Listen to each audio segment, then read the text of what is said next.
This is a higgity feast. There's plenty of this, and these as well. We top it like this, and bake it like that. Higgity. Baked generously.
This is a higgity feast.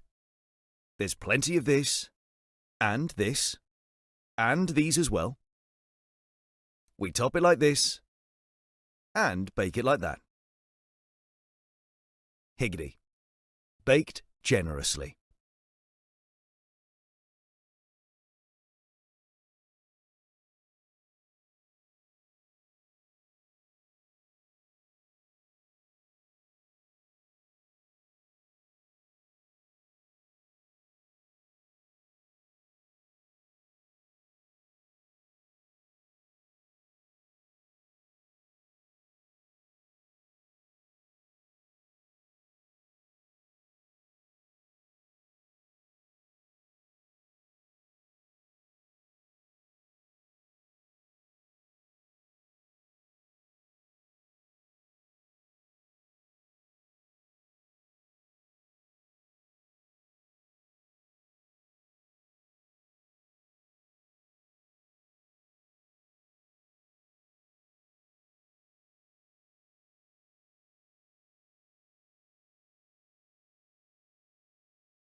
This is a higgity feast. There's plenty of this, and this, and these as well. We top it like this, and bake it like that. Higgity. Baked generously.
This is a higgity feast. There's plenty of this, and this, and these as well. We top it like this, and bake it like that. Higgity. Baked generously.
Button, Finn the Hudson Prentice, Oliver Carter, Tamal Mills, once of Essex, and Henry Crocombe. Indeed. And I don't think, most important news, I don't think we've given details of the toss and who's going to bat.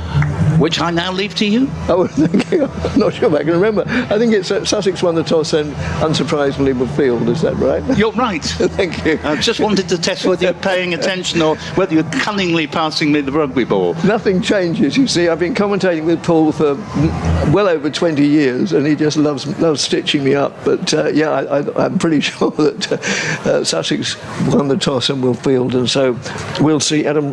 Presumably that was in batting order, although these things are a little bit fluid according to the way the game or the innings goes, but presumably we'll see Adam Rossington and Dan Lawrence opening the batting.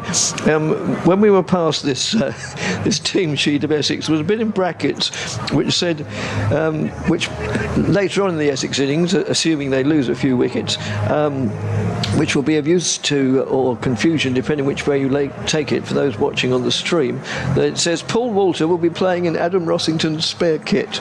So so if Rossington's still there when Walter comes to the wicket, it's going to be distinctly confusing, except that one's about a foot taller than the other, so they should still be distinguishable. Well, I never look at the number on Walter's back, partly because it's too high up for me to see, but also because you know, when you see someone who's as big as Paul Walter at 6'7.5", you don't have to look too hard to see who it is. Perhaps if you just hand your mic over to Andrew Rayburn, because he is our host here at Sussex by the Sea, a very good one as well. Andrew, great to see you. And you, Paul, thank you very much. Yes, as you've been discussing, wonderful weather on the Sussex coast. Virtually not a cloud in the sky. Certainly not one that I can see anyway. And win over Surrey, that has got to be a bit of a highlight. Absolutely, yes. I think for Sussex fans, certainly. I think any win over Surrey in any competition is gratefully received. And a fantastic batting effort, really, when you look at certainly the efforts of Tom Alsop, who ended unbeaten with 51, and Michael Burgess, of course, who made 48 from 28 balls, 5 fours and 2 sixes in that innings, to win it with a ball to spare, just getting to that target of 149. Really cracking batting effort, but you can't do it without having had the bowlers to set it up for you. And it'll be interesting to see. They spread the wickets around really against Surrey, but Ravi took a few. But yes, I was going to say Ravi didn't come off with a bat, but he did, I think, get 3 for 21 in about 3 overs. Absolutely, he's so useful with the ball. Absolutely, he is. I mean, he came on sort of late in the piece, if you like, and he's someone that, as we all know from watching him over many years, provides, particularly in this format, it's quite difficult to get away. He did concede one maximum, but he's quite a difficult, tricky little medium pacer to get off the square, really. So very useful in this format, and of course his captaincy is what Sussex are relying on in the field. Yep, no, I'm a huge fan of Ravi, always has been, and he certainly had everything and then some to do with Essex's only ever triumph in the tournament back in 2019. He was moved down the order, which he resented, but in the end, typically of Ravi, he came round to the idea which was Simon Harmer's, because Simon wanted him to finish matches off, and Ravi is a terrific judge. He's so cool under the pressure.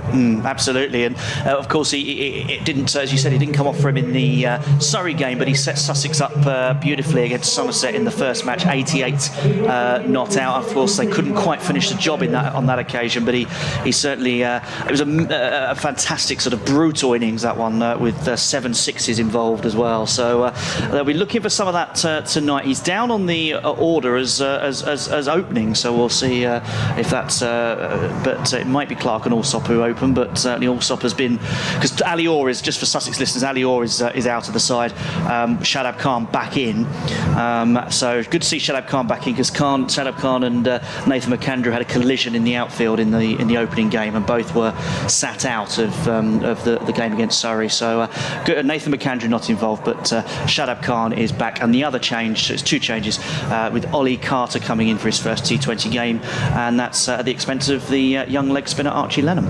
And I must just ask you that with the Ashes starting a fortnight tomorrow, Stephen Smith, of course, has come down and played for Sussex. How have you assessed him?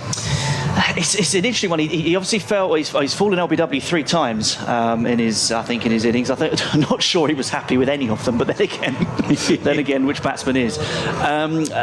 He made a big score in the third game. I think he made 3 and 30 or something in the first one. So he's not. It took him a little while to adjust. But what's quite interesting is that obviously Chideshwar Pujara made masses of runs for Sussex last season, and of course India had that hangover Test match against England, and the Pujara's form for Sussex in that match didn't really translate into runs in the Test match. So I don't think people were saying, "Oh, is it really right that Sussex are offering Steve Smith some warm up?" Well, it might have given some of the people like Ollie Robinson a chance to look at Smith a bit closer up, and so I don't know. It's I don't know if it'll have a bearing, but certainly he's not had a huge impact on the scorers, put it that way. No, I think you've put that well. I have a suspicion, while people have been grumbling about Smith getting himself into practice by playing for Sussex, but it could all be a very cunning plan indeed to work out where his weakness is going to be. Well, the game is going to start here very shortly now, so we'll bring Dick back in for now. Look forward to Andrew rejoining us after 5 overs of the match. The news here down at Hove on a glorious summer's evening, and heaven knows summer's taken forever to arrive this year. In fact, I don't think spring ever did arrive. But Essex have been put into bat. Ravi Bopara is 1-0 up on the night in terms of having won the toss, and very shortly we will see the players enter the arena. Once again, the two teams, Essex, Rossington, Lawrence, as on the scorecard. We're not absolutely certain Lawrence is going to open. Das, Critchley, Walter, Cushy, who the other night batted much higher up in the order. We'll see if that's going to stay the way. Got a very good 34.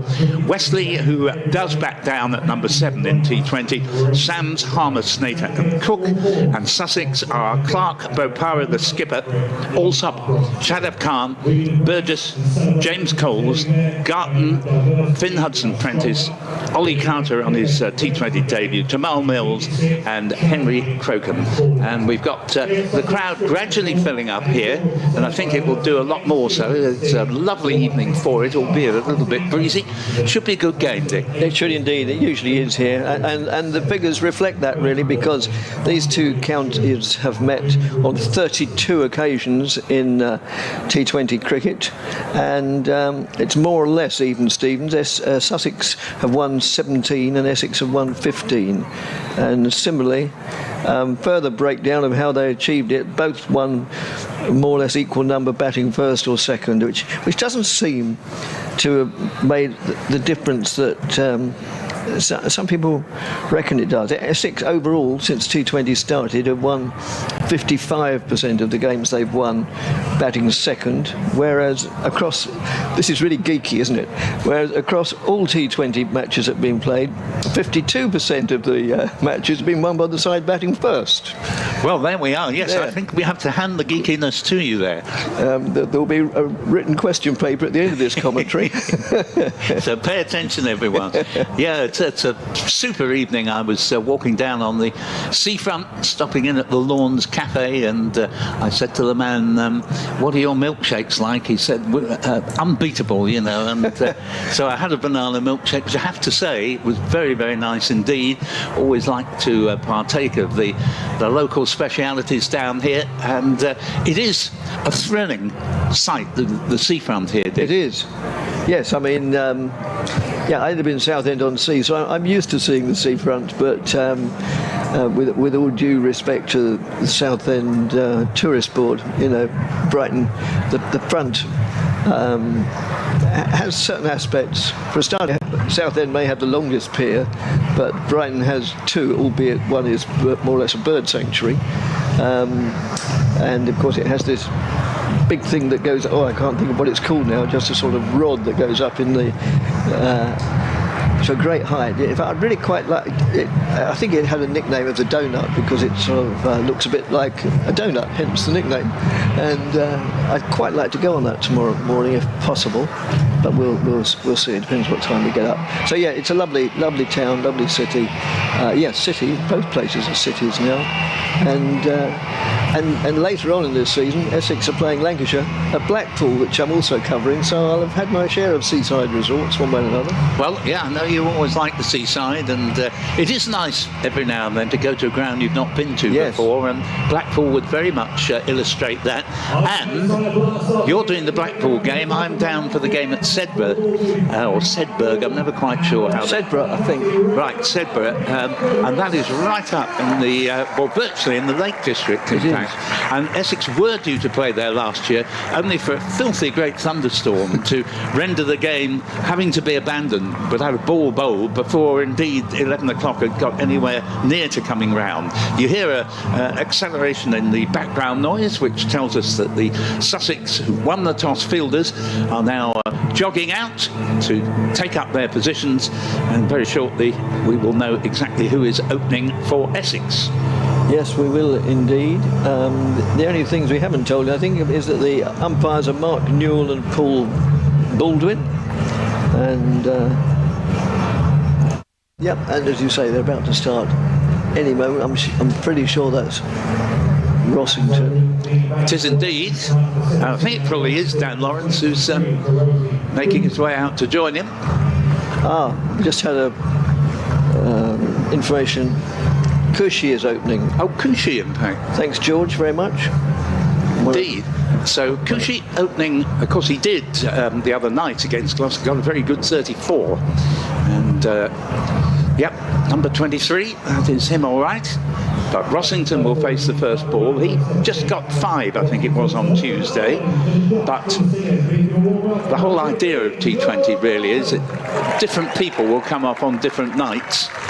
I do think Essex have improved their technique in recent years by they used to lose too many wickets in the early overs. I'm probably setting them up to do so again here, but here's the first ball of the innings. And that's going to be 4 runs. It's down leg side and off the pad, 4 leg byes for starters.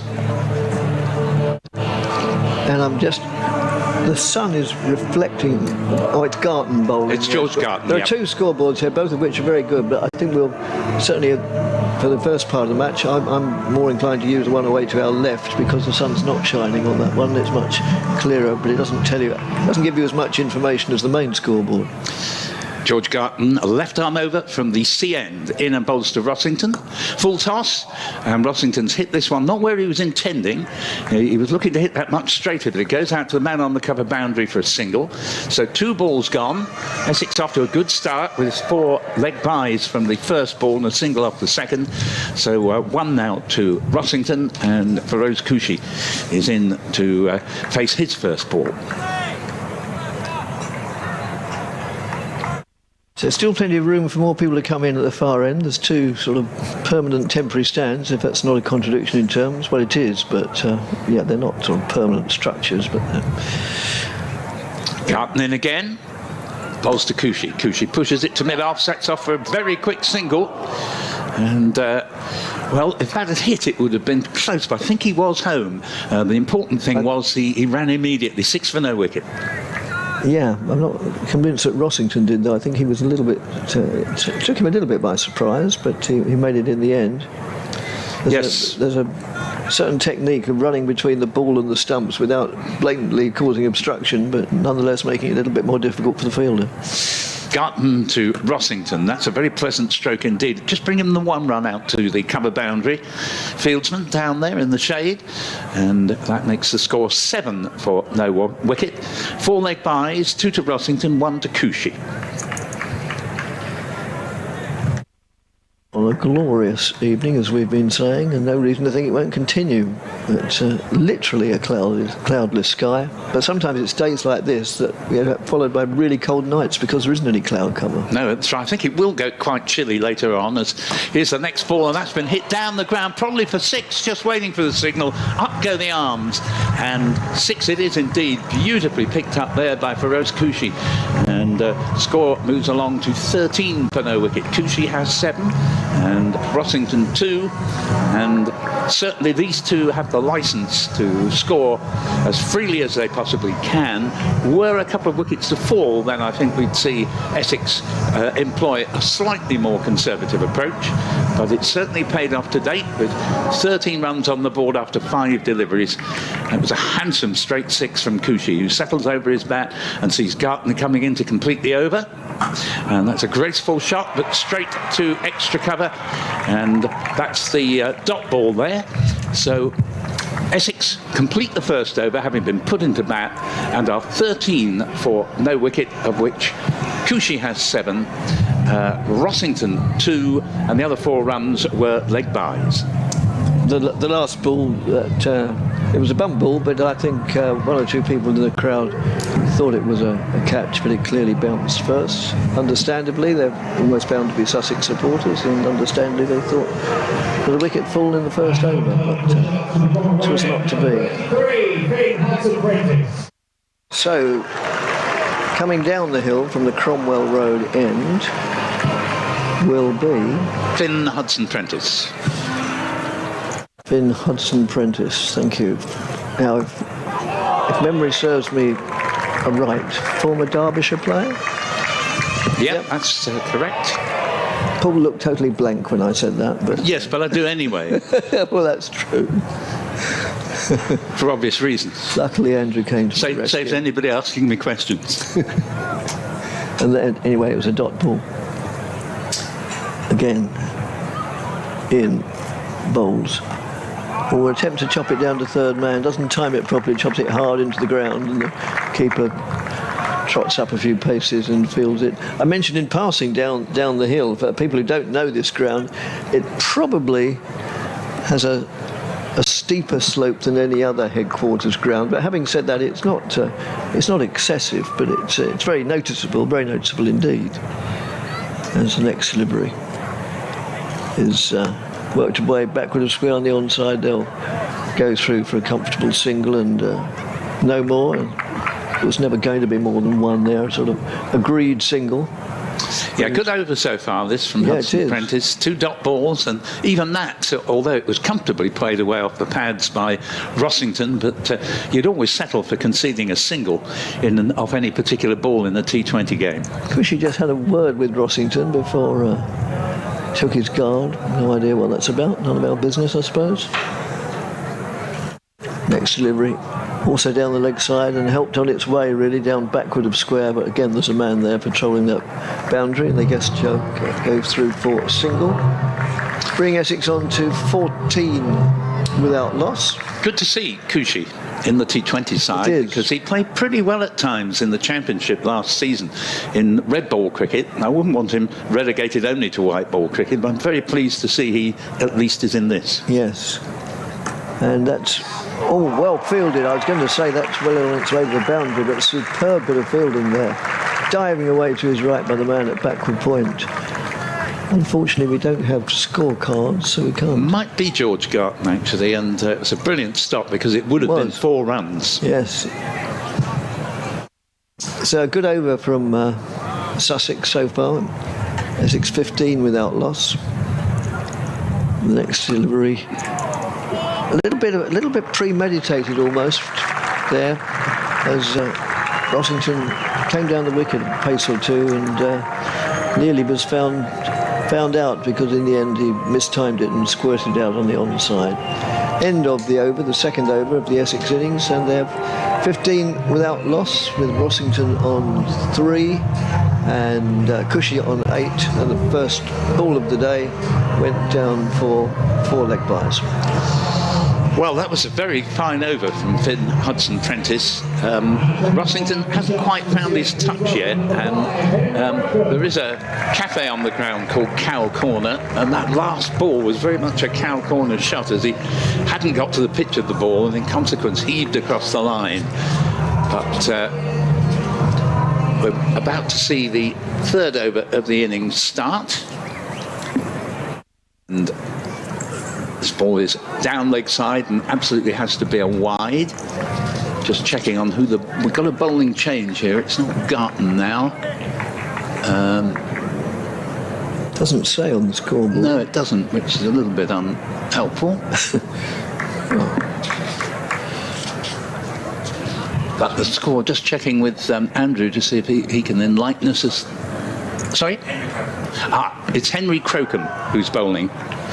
And this ball just comes off, I was going to say pad, but there must have been a bit of bat in that. They get a single.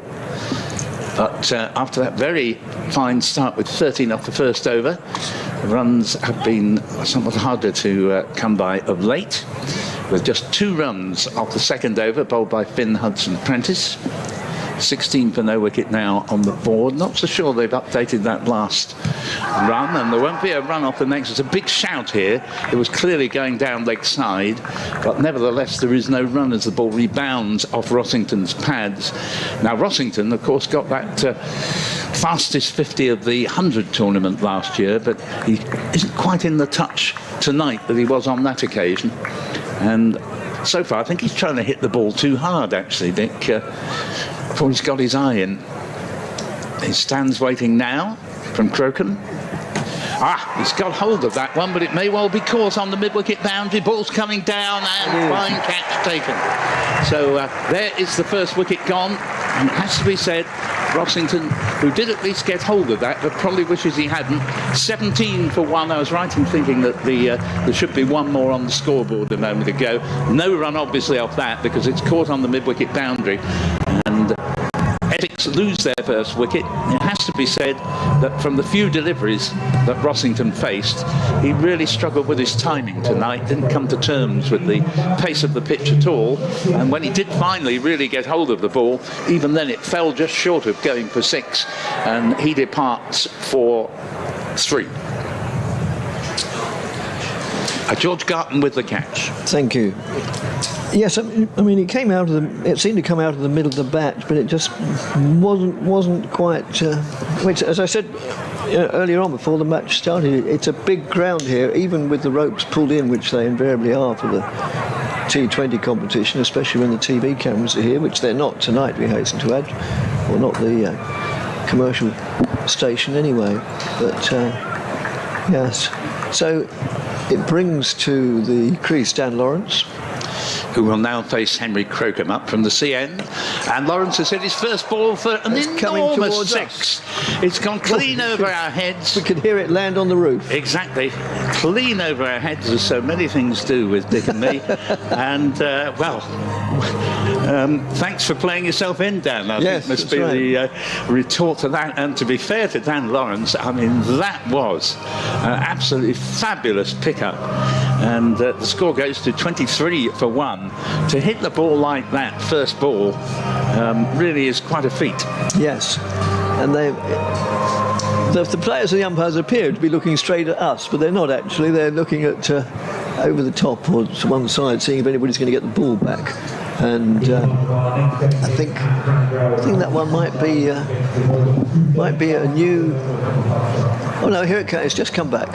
It's just come back just as the umpire radios, I think, for another one. The old one comes back. I think it must be pretty wet, because that surely went far enough to reach the sea. It was such an enormous hit. And Andrew's just going to give us the Sussex numbers, which is very helpful. Oh, Thank you, Andrew. Here is Crocombe in bowls, and this time Lawrence gets a wide in his favour as it went down leg side, so 24 for 1. And just making a note of these Sussex numbers.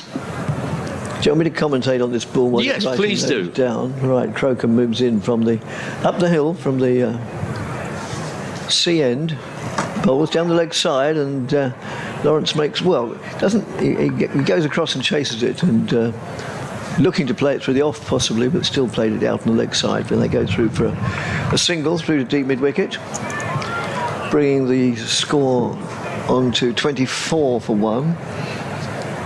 We're in the third over of the innings and of the match. And Crocombe just adjusting his field slightly. brings in the deep mid-wicket. Thanks, Dick. So Crocombe is on his way. Thank you very much, Andrew, for that. Here is the next delivery. And that has cut that very sharply and taken Lawrence on the pad. They scoot through for a leg by. And that completes the third over. In fact, it was Cushy on strike to that one. Score 25 for 1 at the end of that over. 3 overs gone, 25 for 1. Lawrence with that massive 6 has 7. Cushy has 9. And Essex will be, well, they'll wish they hadn't lost Adam Rossington. But apart from that, we'll be pleased with the pairs. In fact, the two scoreboards differ, but I think the one the way down left is probably the more likely to be right, saying it's 26 for 1. Well, they both do now, don't they? As the next ball's played out on the offside. No addition to the score. Still Hudson Prentice bowling from the far end down a slight gradient. Yes, I think it's a bit like the scoreboard situation at Chelmsford, Dick, where the main scoreboard is always updated before the one that we can see from the commentary window, which makes life a bit difficult. Yeah, Hudson Prentice again moves in and goes down the wicket as the batsman and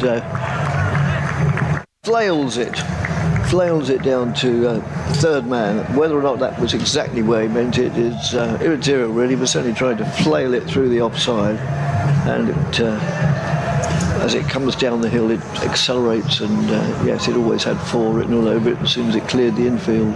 Well, it's a fast scoring ground, and we usually find the outfield is like greased lightning, so anything that doesn't go anywhere near a fieldsman is almost certainly going to go for 4.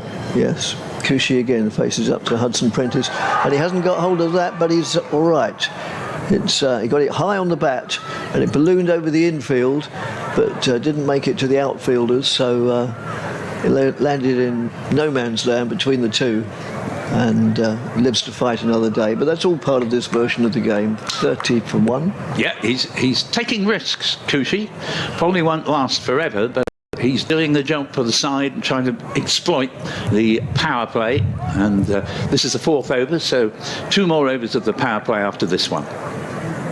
Yep, Hudson Prentice pushing the man at mid-wicket back, and therefore he has to bring in somebody else inside the circle, the long leg. And this time Cushy has swung that away for 6. Really where I think he was looking to hit the preceding delivery and didn't time it properly. This time there's no doubt whatever that was out of the meat of the bat, the sweet spot.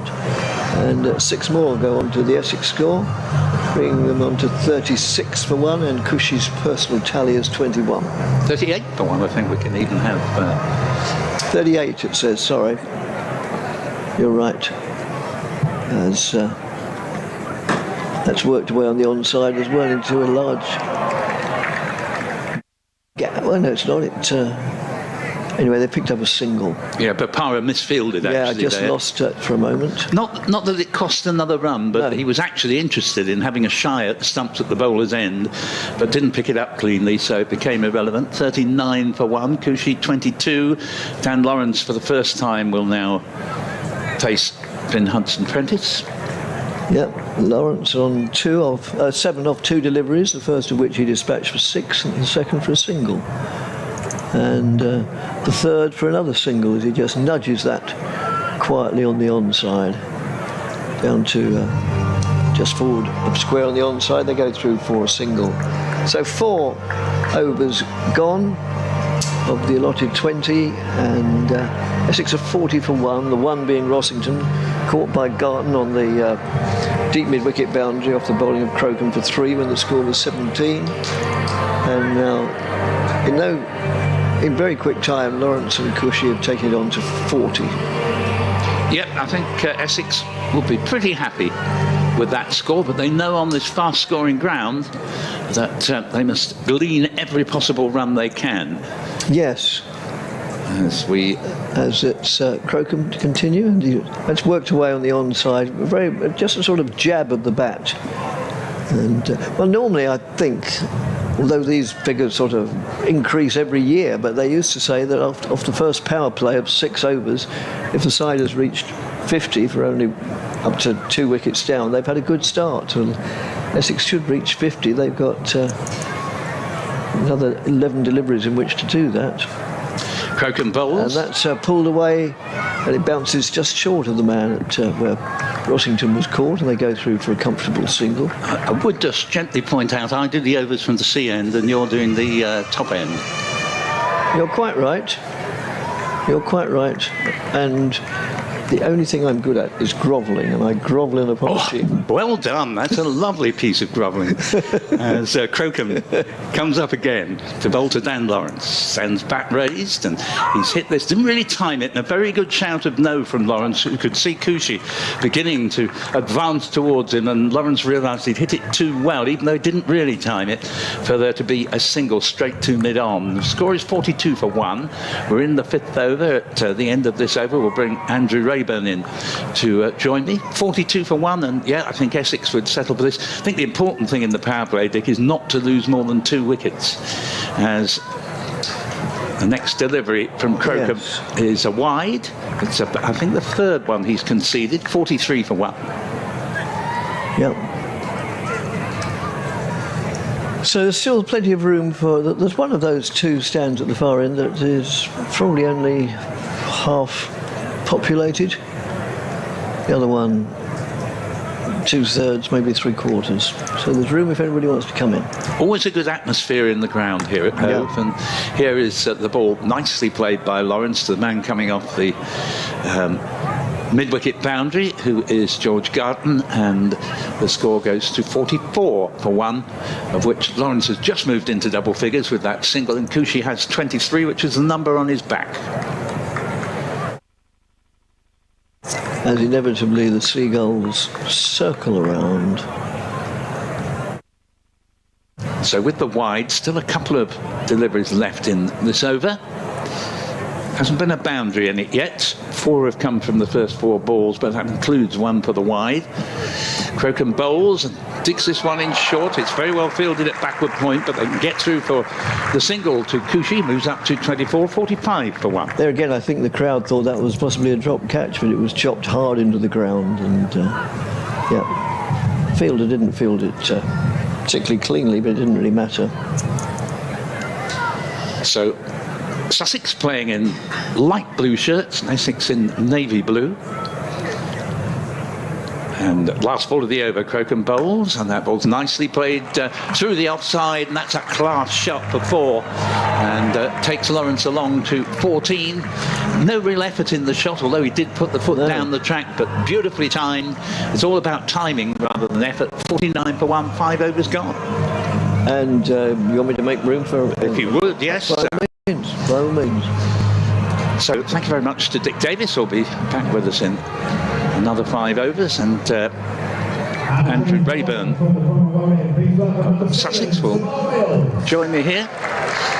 Ball-by-ball commentary for Essex and Sussex listeners, and 49 for 1 in 5. I think Essex will be fairly happy with that having been put into bat. Andrew, very good evening. Good evening to you, Paul. Yes, so we got a change of bowling from the Cromwell Road end. It's going to be Tamal Mills. We're going to see he comes steaming in, left arm over, and he's bowling to Cushy, who can't get that one away, although he's going to come through for a run as he tried to swike that away through the leg side. Did he make a connection on it? Did it come on? Yeah, he did. He got the bottom of the bat onto it, and he comes through for a single, moves him on to 24, and Essex to 49 for 1. 50 for 1, actually, yes. They've just ticked over to the half-century mark. A little, very small ripple of applause around the ground for that Essex 50, which has come off of just 31 deliveries, 31 legal ones. There's been a couple of extras in there as well as Mills comes in and bowls, and that's clipped away down to deep backward square leg for a single by Lawrence, who's going along nicely. Well, they both are really. Essex 51 for 1 now in the 6th.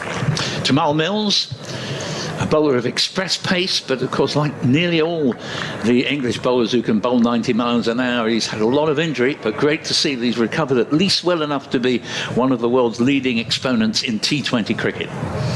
And he's in now. He's up to the wicket and he bowls. And this one is hoiked away down to deep backward square leg again. Wasn't timed. They're just going to pick up a single there again. 52 for 1.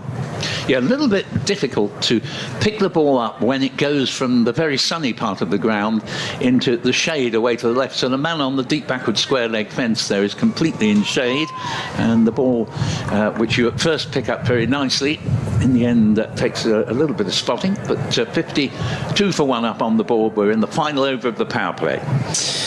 Mill's job is to try and limit the damage from here on in and hopefully pick up a wicket from a Sussex perspective. He's dropped that a little bit shorter, and that one's beaten the man at short fine leg, and it's gone for 4. Beautiful controlled swing of the bat. Mills dropping his length a little shorter and was made to pay. Good shot indeed, as you say, from Dan Lawrence, who adapted his stance in order to facilitate the shot when he saw the delivery that Mills had bowled. And in this form of the game, you really do have to be able to change your mind very, very quickly, sometimes more than once, and still pull off a boundary hit. In the 6th over, the last over of the power play, Essex 56 for 1 as Mills comes in now and bowls. And again, that shorter, but it's up in the air this time from Lawrence. Is he going to get away with it? I don't think he is. And the catch is taken. So Mills does pick up a wicket in slightly unorthodox fashion. It was a similar ball to the previous one, maybe even a tad shorter, I think, Paul. And Lawrence got underneath it this time. And the catch was taken at mid-wicket. So Sussex make the second breakthrough. The score on 56 in the power play. That will be helpful for them. And Dan Lawrence goes for 19. Yeah, good catch in the end because it was swirling about. The fieldsman didn't get in the ideal position to take it, but in the end dived away and that clutched it to his bosom. And important wicket for Sussex that. Had Lawrence connected the way he was looking to with that, then Essex would have been nicely 60 or above in the power play for only 1 down. As it is, they won't be too despondent at being 2 down. Lawrence, while ever he was there, played exceedingly well. And so 56 for 2 makes it, I would say, a fairly even power play. Matt Critchley has come out to join Feroz Khushi. Yes, and it's not necessarily the person you want to be facing first up, Tymal Mills, when you're in a... True. Even if the last ball of a power play.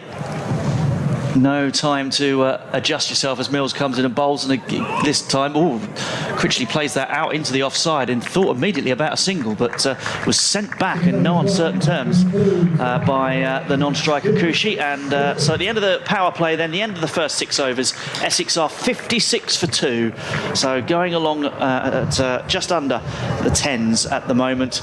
And I tell you what, though, Paul, in these conditions, with this outfield, as you mentioned earlier, on this pitch, with this team, we could be looking, on both teams really, but we could be looking at a high-scoring game. Very much so. And Essex will be very much mindful of that as the skipper, Ravinder Bopara, well known to Essex supporters and Sussex alike, skipper of the side now for Sussex, and he's brought himself on from the sea end.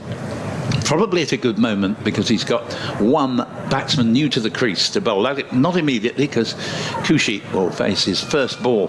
Here comes Bopara.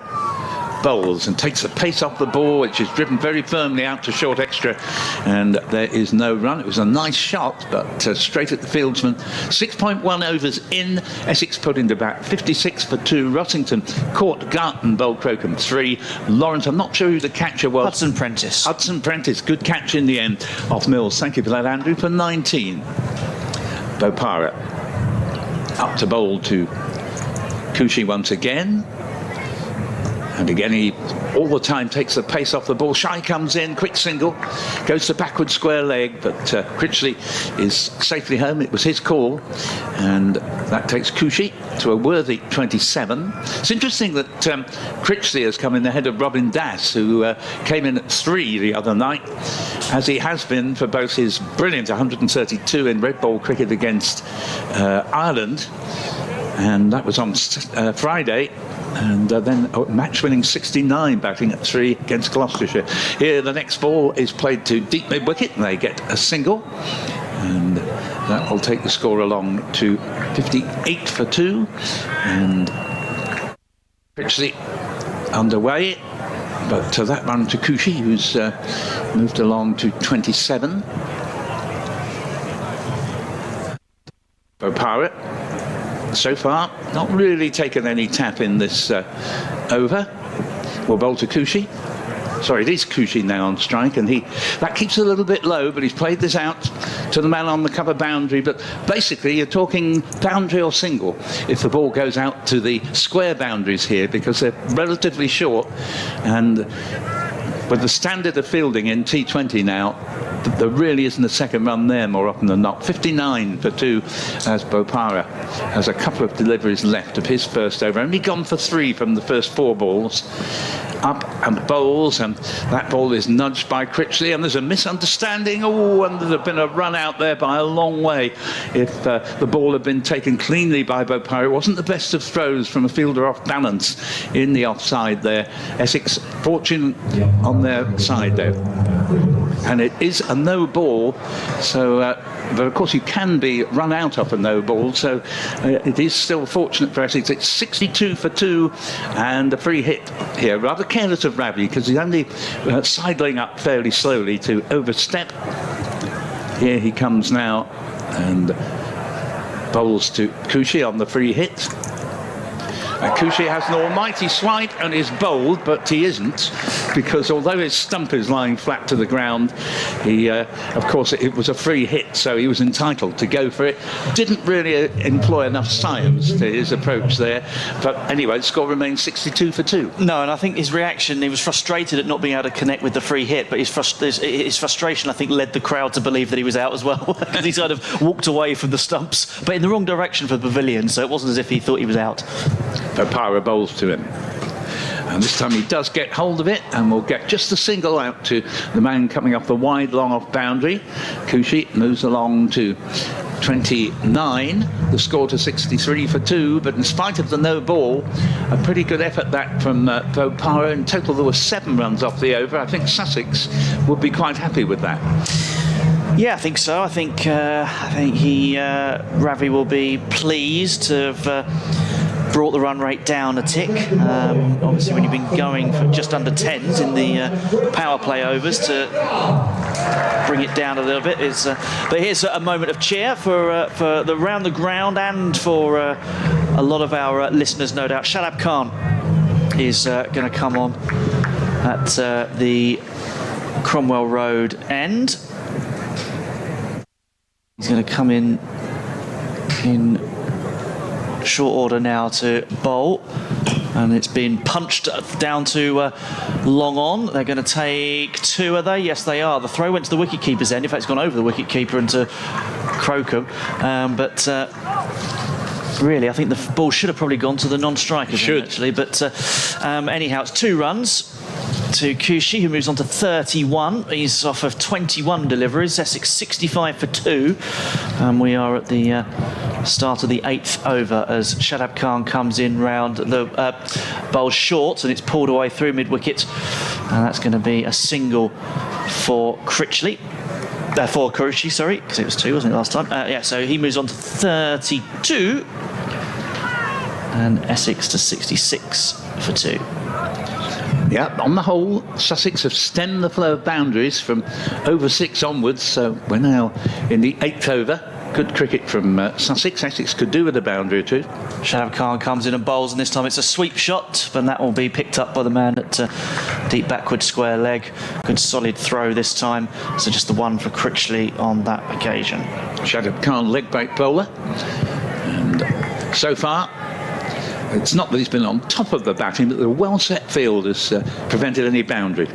Comes in again and bowls, and this time it's been pushed up towards long on, and again they'll get a single, but it's again, as you mentioned, Paul, boundaries are being curtailed, so that'll be the first job Sussex need to do, is to stem that flow of boundaries, which they've so far done outside of the power play. Shadab Khan comes in and bowls again. This time it's been hoiked through mid-wicket. It's going to fall short of a fielder, but it will be collected on the boundary, and again only a single. And the next job after that is to try and chip away with a couple of wickets to disrupt disrupt any rhythm that the Essex middle order may have, because once this Essex team get going, they can really fire. There's a couple of seagulls fly across the media centre, and that one again not got hold of there, and it's going to be a single out to mid-wicket. So end of a decent tidy over from Shadab Khan. What a good start from him, and the last 2 overs have each gone for 7, which, while from the batting point of view, that's not a disaster by any manner of means. On the other hand, nor is it a triumph. The bowler will feel that he's done a pretty good job with, I think it was a 2 and 5 singles in that over. You'd settle for that because particularly the square boundaries are not that difficult to hit on the full. And it is a high-scoring ground, so I would score the last few rounds in Sussex's favour. Bopara, meanwhile, will continue to bowl himself. He's the skipper from the CN, comes in, bowls to Kushi, keeps a little bit low, it's outside off stump. Kushi looks wistfully at the umpire. Any chance of giving that a wide, umpire? Sadly not, he says, and so it's a dot ball from the crafty old Bopara, who's been playing for pretty much 2 decades actually now. I remember him playing for Essex in 2003 as he comes in.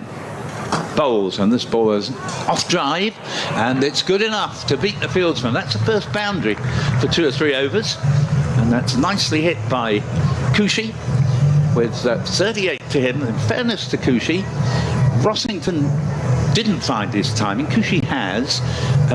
Critchley has yet to find it. Lawrence obviously did hit his first ball for an enormous 6, but not everybody is finding it that easy to pick up the pace of the pitch here. 74 for 2 in the 9th, 8.2 have gone. Put into bat Essex. Bopara in, bowls to Kushi. Kushi down to long on, single. George Garton will do the fielding, and score to 75 for 2 and 8.3 with batting to come for Essex in one order or another. Robin Das, Paul Walter, Tom Wesley, Sams, Harmer, Snater and Sam Cook. And Bopara comes in again halfway through his 2nd over. Bowls, and batsman has hit this for 4, making ground outside the leg stump so that he can smash it down the ground. 4 to Critchley there, who I was saying hadn't found his timing previously, but he timed that one well enough and doubles his score. He's up to 8 and 79 for 2 and 8.4. Yeah, very well struck from Matt Critchley, playing in his 100th T20 match tonight. And this one keeps it a little bit low. They go for a very quick single. Shy comes in, and that catches the wicket-keeper in an uncomfortable place or two. But the net result is there is a single, and Essex have moved up to 80 for 2 and 8.5, with 9 to Critchley with that single, and Kushi on 39 into strike. Good start in this competition for Rose Kushi. 34 against Gloucester on Tuesday, 39 not out here. Bopara bowls through it, and that too keeps a little bit low, just enable him to move on to 40 with a single out to mid-wicket. And Essex, after 9 overs put into bat, are 81 for 2, 40 to Kushi and 9 to Critchley. Yeah, that's a good example, that over, of why Sussex were happy with the previous couple of overs, but they've stemmed the flow of boundaries because there are a couple in that one, and that's just taken Essex up to a very healthy run rate again. Ravi Bopara, yep, his first-class debut back in 2002, and in Wednesday week it will be 20 years since his debut in T20 cricket. So what a servant he's been to the various teams that he's played for in franchise and county and international cricket over the years. Yep, no, absolutely, very well put. He's certainly put himself about. A great enthusiast for the game. Shadab Khan comes in and bowls from the Cromwell Road end. It's driven, it's well stopped, or is it half chance in the short extra cover region? But either way, it's limited to a single for Kushi, so it's 82 for 2, beg your pardon. Kushi onto 41 from 29 deliveries. Critchley will face up against Shadab Khan now, and he goes high, high, high. Is he going to be caught at mid-wicket? He is at deep mid-wicket. So that's the end for Critchley, who has to go off frustrated And Sussex have the third Essex wicket. Another one caught in the deep, another one as Essex try to up the scoring rate. But Matt Critchley falls on his sword on his 100th T20 appearance. And Sussex have their third wicket. And the score is 82 for 3. Yeah, it was... Fieldsman barely had to move, actually. He, I think, sensed that he really had to try and get a move on with it, which was true. And he's perished in the cause. Didn't... Despite of one good hit straight for 4 in the previous Bo Power over, never totally looked as if he got his timing. Critchley, they're a little bit surprised that Das, who's been batting at number 3, has moved down the order tonight. And so it all means that Paul Walter has come out now at 82 for 3 as Essex approach the halfway mark. Shadab Khan comes in and bowls to Walter, and it's been straight to the man at mid-on, and Sussex have 2 in 2. Shadab Khan has 2 in 2. So a big wicket that. First ball up, and Essex now 82 for 4. Yeah, I'm afraid that was a little bit comical because he just tamely tapped it straight in the hands of Bo Power at mid-on, and it was one of those catches that was so easy that you'd say, you know, well, I'm no great fieldsman, but if I've got to try and catch something, I'll pick that one. Well, I have to say the other catches have all been kind of high and hanging, haven't they? And you think, oh, I wouldn't want to be under that necessarily, unless I was rehearsing it and practicing it every single day like they are. But yes, so it's going to be Robin Das now to come in. And he's hurrying out there. He probably wasn't necessarily expecting to be called upon so quickly, having been Essex been 2 down, just 2 balls previously. But Shadab Khan now, for all you Shadab Khan fans out there, he's on a T20 hat-trick. Yes. So there's a slip in place now. Not ideal to come out at this stage for Robin Das on a hat-trick, but he's a very confident young man. Shadab Khan on a hat-trick for Sussex in the T20 against Essex bowls, and Das plays that uppishly. There was a little bit of a crowd enthusiasm there, but it's got into space. He knew what he was doing there, Robin Das, and he's got a single. He's off the mark, but applause for Shadab Khan after 2 wickets in 2 balls, which have hauled Sussex back into this innings. Essex 83 for 4. Shadab Khan now will come in to bowl with 2 balls left in this over, and that one's played neatly through into the mid-wicket region, and there's only going to take a single. Good bit of fielding, and that gets applause from Timal Mills to his colleague, and it's going to be just the single there for Kushi. Brings Das back onto strike for Shadab Khan's last ball of the over, and that's been, well, I don't know if it's put down or whether it was driven into the ground first, but either way, it's spooned out of Ravi Papara's hands. He doesn't look too disappointed, so I think it might have been a bump ball, but either way, a double wicket over for that one for Shadab Khan, and it was just, I think, the 3 runs off it. 84 for 4 at the end of the over, at the end of the 10th over, so even I can do the maths on the run rate. It's 8.4. And I'll just hand you over to Dick, who can take you through from 10 to 15. Thank you very much indeed, Andrew. Well, Sussex definitely have had the better of the last 4 or 5 overs, as Bo Power sidles up the hill here to bowl up the 3rd of his 4 overs that he's allowed in this competition. It's played out to the man coming off the cover boundary for a single, and that takes the score to 85 for 4 in 10.1, with Rossington out for 3 to Crocombe, Lawrence for 19 to Mills, Critchley for 9, and Walter for 0 first ball. 2 wickets for Shadab Khan, the leg spinner, in his previous over to the one Bo Power is now bowling. 85 for 4.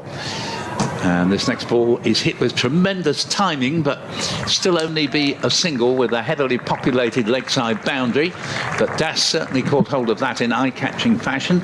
He has 2, Kushi 43. I can understand Lawrence, who wasn't available on Tuesday, coming in and batting at 3 rather than Das, but I really think in the form Das has been in, he should have come in at the fall of Lawrence's wicket, having made 69 a match-win innings from the number 3 position on Tuesday.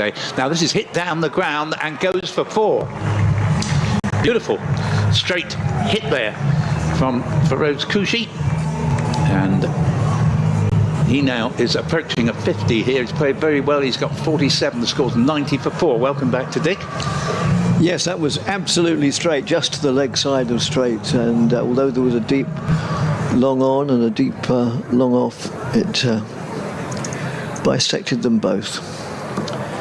Bopara, number 23, bowls to Kouchi, number 23, and they get a single as the ball was not timed into the offside, but ironically it was the lack of timing that facilitated the single, because it meant the ball went slowly into the covers, and a good spot there by Kouchi to call his partner through for a single. They are very quick between the wickets, these two young bloods. Kouchi 48, Das now on strike on 2 and about to face Bopara. 2 balls left of this 11th over. And that's short. Das waits for it and plays it very nicely square on the offside. But he's hit it too well for there to be anything more than a single, unless it had gone for 4. And scored to 92 for 4 and 10.5 with Das on to 3. Yes, it was only a single, but it came out of absolutely. There was that beautiful sound when the ball hits the bat in exactly the right place, and but unfortunately it was straight to the fielder. From Essex's point of view, I hasten to add. Bopara bowls. This ball's hit off the back foot by Kouchi. They've taken 1, and he wanted to go back for the second for his 50, but was quite rightly sent back. There was never one there. Score goes to 93 for 4, and Kouchi has 49, and that is the end of Bopara's 3rd over. And typically he's bowled very tightly here, and Essex in 11 overs put into batter 93 for 4, and really they need to find a partnership, because I think at the moment I fancy Sussex a little bit at the strictly at this moment, with Kouchi on 49 and Das new to the crease on 3. Yes, and it's going to be Shadab Khan to continue from the far end, the Cromwell Road end. He moves in now, right arm over the wicket, bowls to the right-handed Kouchi, who just tucks it away on the onside. They'll think about a second, but no, it's not there for the taking. They go through for the single, which brings his 50 up.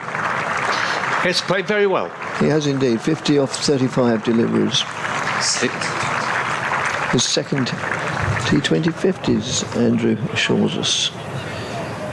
And that's played nicely again out of the meat of the bat, but again more or less straight to the fielder at backward point on the offside. Loves that area, Robin Das. He got a lot of boundaries in the Ireland game by that means, in his sparkling innings of 132 off 118 deliveries, 21 fours, 1 6. On again, bowls, and Das waits for that to come on to him, and again can do no more than chop it hard into the ground to the man at backward point. Good cricket from Sussex. It is indeed, yes. They've really put the brakes on the Essex side. Reverse sweep is effective, and it's one bounce about to 10, if that 8 yards in from the boundary, and then goes over the boundary for 4. Yeah, he did well there, because he knew that the field had come up in the hope that they could contain Robin Das, and he's summed it up well and made sure he just lifted the ball over the infield, and it's never going to stop before reaching the boundary if you beat the infield. No. And it waits for this, and it's played out to deep long off. Well, obviously long off is deep, that's why it's called long. And they go through for a comfortable single. Sun getting rather more oblique now, and so the shadows are beginning to encroach almost out into the middle, with Essex 1 shy of 100. And that's worked away on the onside very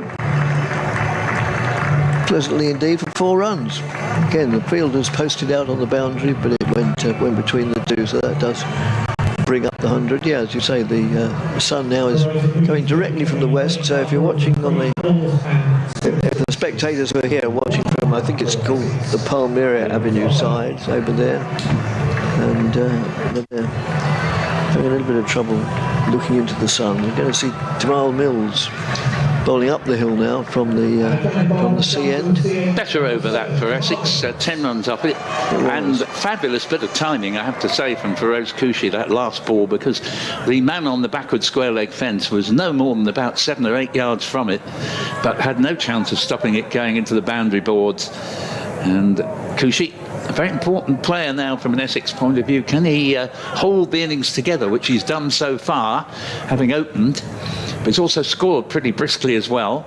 Tamal Mills, whose only previous over was from the Cromwell Road end, comes up from the sea end, left arm over, bowls. That's a lovely shot from Robin Das. It'll only produce him 1 run out to the man on the cover fence and score to 104 for 4. And Das moves up to 9. Yes, played it hard into the ground, and then it bounced over, it being the ball, bounced over the infield, and there was a man on the boundary to complete the fielding. 104 for 4. Intriguing game here. Really does hold the attention well. Essex have not been able to get away, but they're still very much in the game. Oh, yes. As Mills runs away from us and bowls to Koushi. Koushi plays this now. They might think of a second here. It'll be risky. And I think probably Koushi was right to send Das back, as he was prepared to come for a second. Koushi moves along to 55, 105 for 4 after 12.2. Yeah, it was a pretty good throw. Came in right beside the stumps, so I don't think Koushi would have made it. It was a good call. There aren't many twos to be had. It's either going to be boundary or a single here. Anything sort of out to the square boundary, certainly. As Mills always begins with this little skip before he runs in and bowls.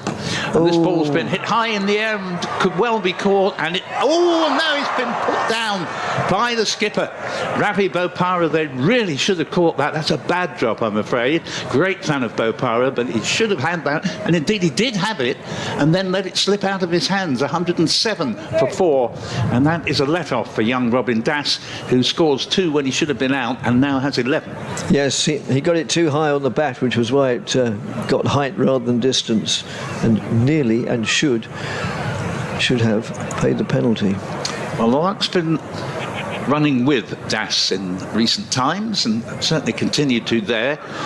Mills bowls to him and he hits us a bit cross-battedly, but safely enough down to George Garton on the long-on fence in front of us. They get a single and that will take the score to 108 for 4 in 12.4 overs. Das with the single has 12. And Koushi, without a doubt, the highlight of this Essex batting display, 55. Oh, yes. Not more than half of them. Yeah, just. Indeed. Mills prepares to bowl to him again. 2 balls left of the 13th. Essex ought to be aiming for somewhere in the region of 180 here, but that'll take a bit of doing. And Mills, there goes the skip, and now he gets into full action and bowls. And Koushi has tried to hit a 6, but he's dropped it straight down Bopara's throat, and this time he makes no mistake. And so Koushi departs, caught Bopara, bowled Mills for 55, and Essex slumped to 108 for 5 in 12.5 overs.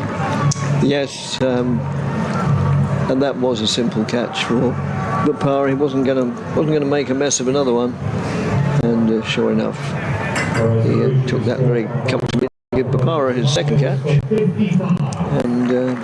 and Mills his second wicket.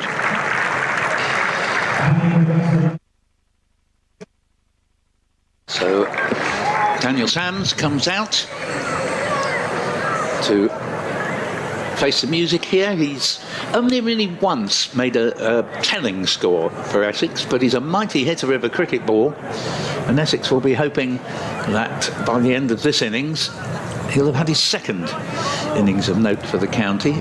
Last season was his first for the club. And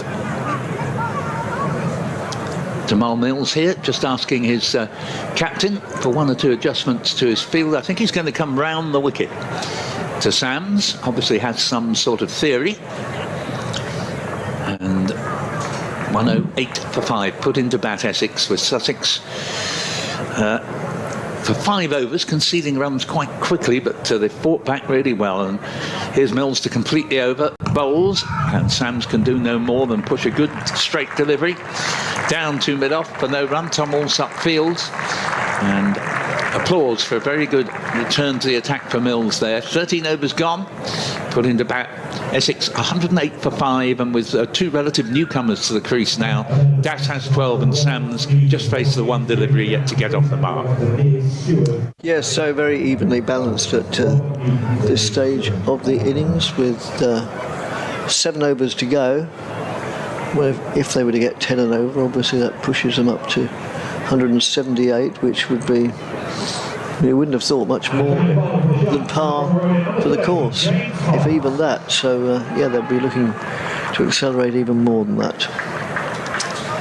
So a further change of bowling at the far end. Sees Coles come into the attack, moves in now, left arm round the wicket. Considerably mistimed by Das, but he still picks up a single out through mid-on. And 1 run goes on to the score. James Coles, just had to look him up. Yes, Essex could do with some lusty blows at this point. And that's easier said than done. I wouldn't say batsmen have found it that easy timing it tonight. No, they haven't. That's just played off the back foot out to a long off for an agreed single. They just ambled through. It was never going to be any more, nor was it ever going to be any less or fewer, as the next delivery is swung away for a single down a deep backward square leg. Again, not really timed, probably got more of the bottom half of the bat on it than out of the sweet spot. So Cole's bowling well. Each delivery has conceded 1 so far that he's bowled. And so is that one, although they're scampering through looking for a second, but no, again, it would be extremely imprudent. And although the throw wasn't the best in the world, it would have probably been good enough to find the batsman wanting if he'd gone through for the second as Coles moves in again. Bowls reverse sweep brings it down to 4, just in front of us. In fact, you may even have heard it bounce against something or other just below us as Mills walks towards us to retrieve the delivery, to retrieve the ball. That was well played by Sams. That reverse sweep just got it past the wicket keeper, and therefore it went very fine. Nobody had a hope of stopping that. No. Well timed. He's moved on to 18, and the score to 116 for 5. 14th over being bowled. 1 ball to go. 8 off the over so far. And yes, 8. 4 ones and a 4. There's Coles. Moves in just 2 or 3 paces, and Das plays that out into the covers. Well stopped. That timid off by the skipper, Ravi Bopara. And the first dot ball of the over sees it reach its conclusion with Essex 116 for 5. As regular listeners to BBC Essex at least will know that we, and by we I suppose I mean especially Paul and I, like to field the emails, but it's not really possible in T20 cricket. There's just not time to give them the attention that they undoubtedly deserve. But yeah, when we get back to Championship cricket and then the 50 over competition later in the year, then the email lines will be open. George Garton back into the attack, running up the hill from the sea end. Is in bowls to Daniel Sams, who doesn't smash this one away to the boundary, and that has just bounced a foot or 2 inside the rope, and 4 runs rather than 6, but that's the Daniel Sams that Essex hope to see dominate these last half dozen overs, because I think they need him to. They do. 120 for 5, and I think at this stage my money would be on Sussex, but things can change, and it's merely the important words there are at this stage, as Garton coming round the wicket to Sams. And that's down leg side with the inevitable consequence, and 121 for 5, and it's still just the one official ball gone in the 15th over.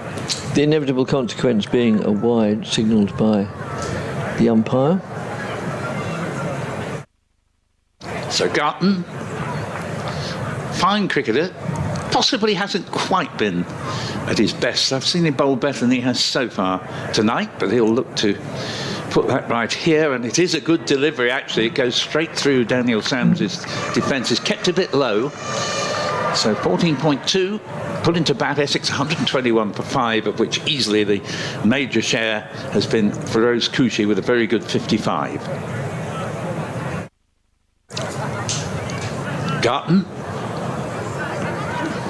will traverse a mixture of shade and sunshine on his way into bowl. This ball is going to produce 1 run. They might even be able to get a second here, and yet they're coming back for the second. The throw goes in and they'll make it quite comfortably, and the secret of that was the batsman tried to hit it a bit too hard, and there was a complete lack of timing which enabled the second run. If he'd caught it the way he meant to, it would have been straight to long on for a single. So Sams has moved on with that brace to 8. Das at the non-striker's end has 18. 1, 2, 3, 4, 5 in this 15th over, and that has bowled. Sams, who had an enormous swish at the ball, played down the wrong line and departs disconsolately for just the 8. Probably regrets getting the second run from the previous ball now, and Essex declined further to 123 for 6, and I think we're going to see this Tom Wesley make his way to the middle now. Of course, Simon Harmer captain in this form of the game, but it has worked well for Essex for Wesley to drop down the order and do the job that Bopara did for Essex when they won the competition, the whole competition in 2019. Yes, he's not only a very good batsman, but he's an intelligent man, which you'd expect of the captain, or captain of the longer version anyway. And he's very good at shepherding, at building an innings, and not just his own innings, but building the team's innings. And it's, in many respects, there's nobody you'd rather see there for the last half dozen overs or so than Tom Wesley. Well, he made a very good 31 not out against Gloucestershire on Tuesday and showed all his qualities of keeping his head, making sure that wickets falling at the other end didn't make Essex lose their way as Garton's in, bowls to Wesley. Wesley stretches out to a ball wide-ish, but it's outside off stump, so it's not a wide. Doesn't make contact, and good fight back in this over from Garton, and conceded a boundary off the first ball, but I think we've just had 2 runs since then. 123 for 6 in the 15th. Garton reaches the start of his run-up from the sea end. The floodlights beginning to take greater effect now. Where are we? Coming up towards 8 o'clock. Garton bowls, and here's at least 1 run. I think it will only be the 1. Wesley isn't quick between the wickets, and in any case there wasn't a second run there. So that over ends. 15 overs gone, 7 runs off it. I will make way now for Andrew Rayburn to join Dick Davis. Yeah, thanks Paul very much. And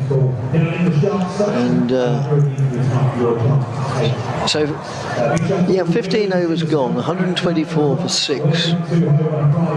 It goes without saying that the last 5 overs are vital to both sides' welfare, and I'd agree with Paul that at the moment you'd think that Sussex are in the better position, but you never know. We've all watched enough cricket over the years that there might be plenty of things happening between now and the last delivery, and so that's worked well on the onside for a single. It's Shadab come back into the attack so far.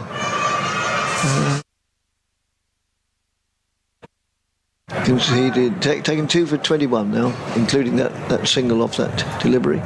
Using now right arm over the wicket, and it's just over the head of the man the man being Bopara at mid-off, and it goes through for a single. No, it wasn't fielded as cleanly as it might have been, and that accommodated the taking of a second fairly comfortably.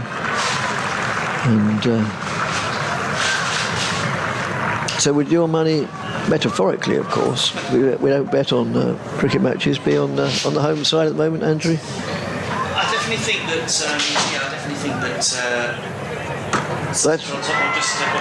that's worked away and taken in front of the dugouts at deep mid-wicket, and Sussex take another wicket, and Tom Wesley, I built him up and paid the price, but not as much as Tom Wesley did for hitting it straight down, more or less straight down. The fielder had to make a yard or two at this level of the game.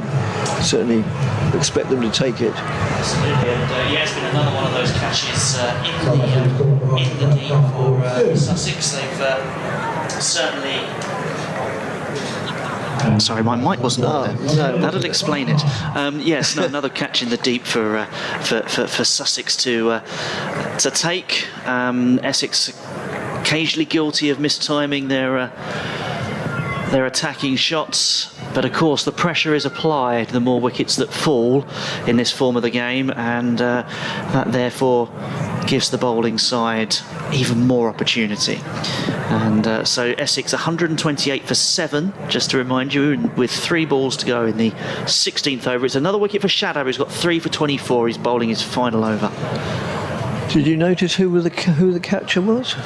I didn't actually, because I'm actually sitting in a slightly different position to when I was commentating earlier, and I had the sun in my eyes, so I had to lean back, and I missed who the catch was taken by. Actually, yes, we'll look that up in a moment as the next delivery comes into Harmer, and just pushes that quietly out to mid-on, and yeah, there are often times when electronically they give us the result. It was Ollie Carter who took it. As Shadab moves in again and bowls, and Das waits for that to come onto him and then plays it out to deep. Throw it the base of the stumps, and there was no chance of a run out, but there was briefly a chance of a second run off the deflection, but they chose quite wisely not to take that.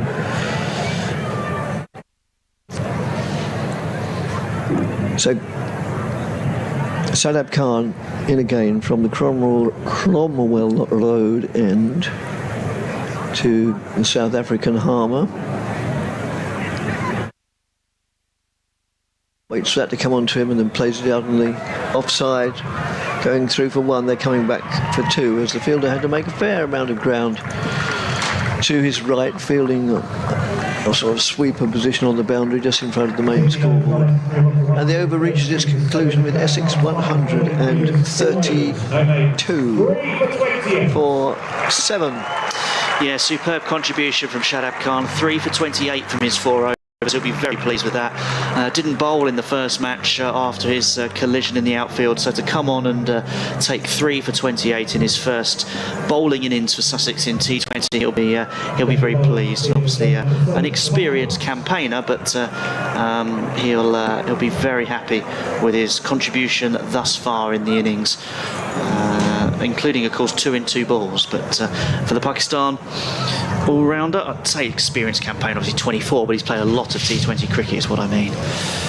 As Timal Mills is going to come in now and bowl from the C end. He's up to the wicket now, he bowls, and that one has got a bit of zip about it, and it's just played out into the offside for a single by Das, who will move on to 23, and Essex to 133 for 7.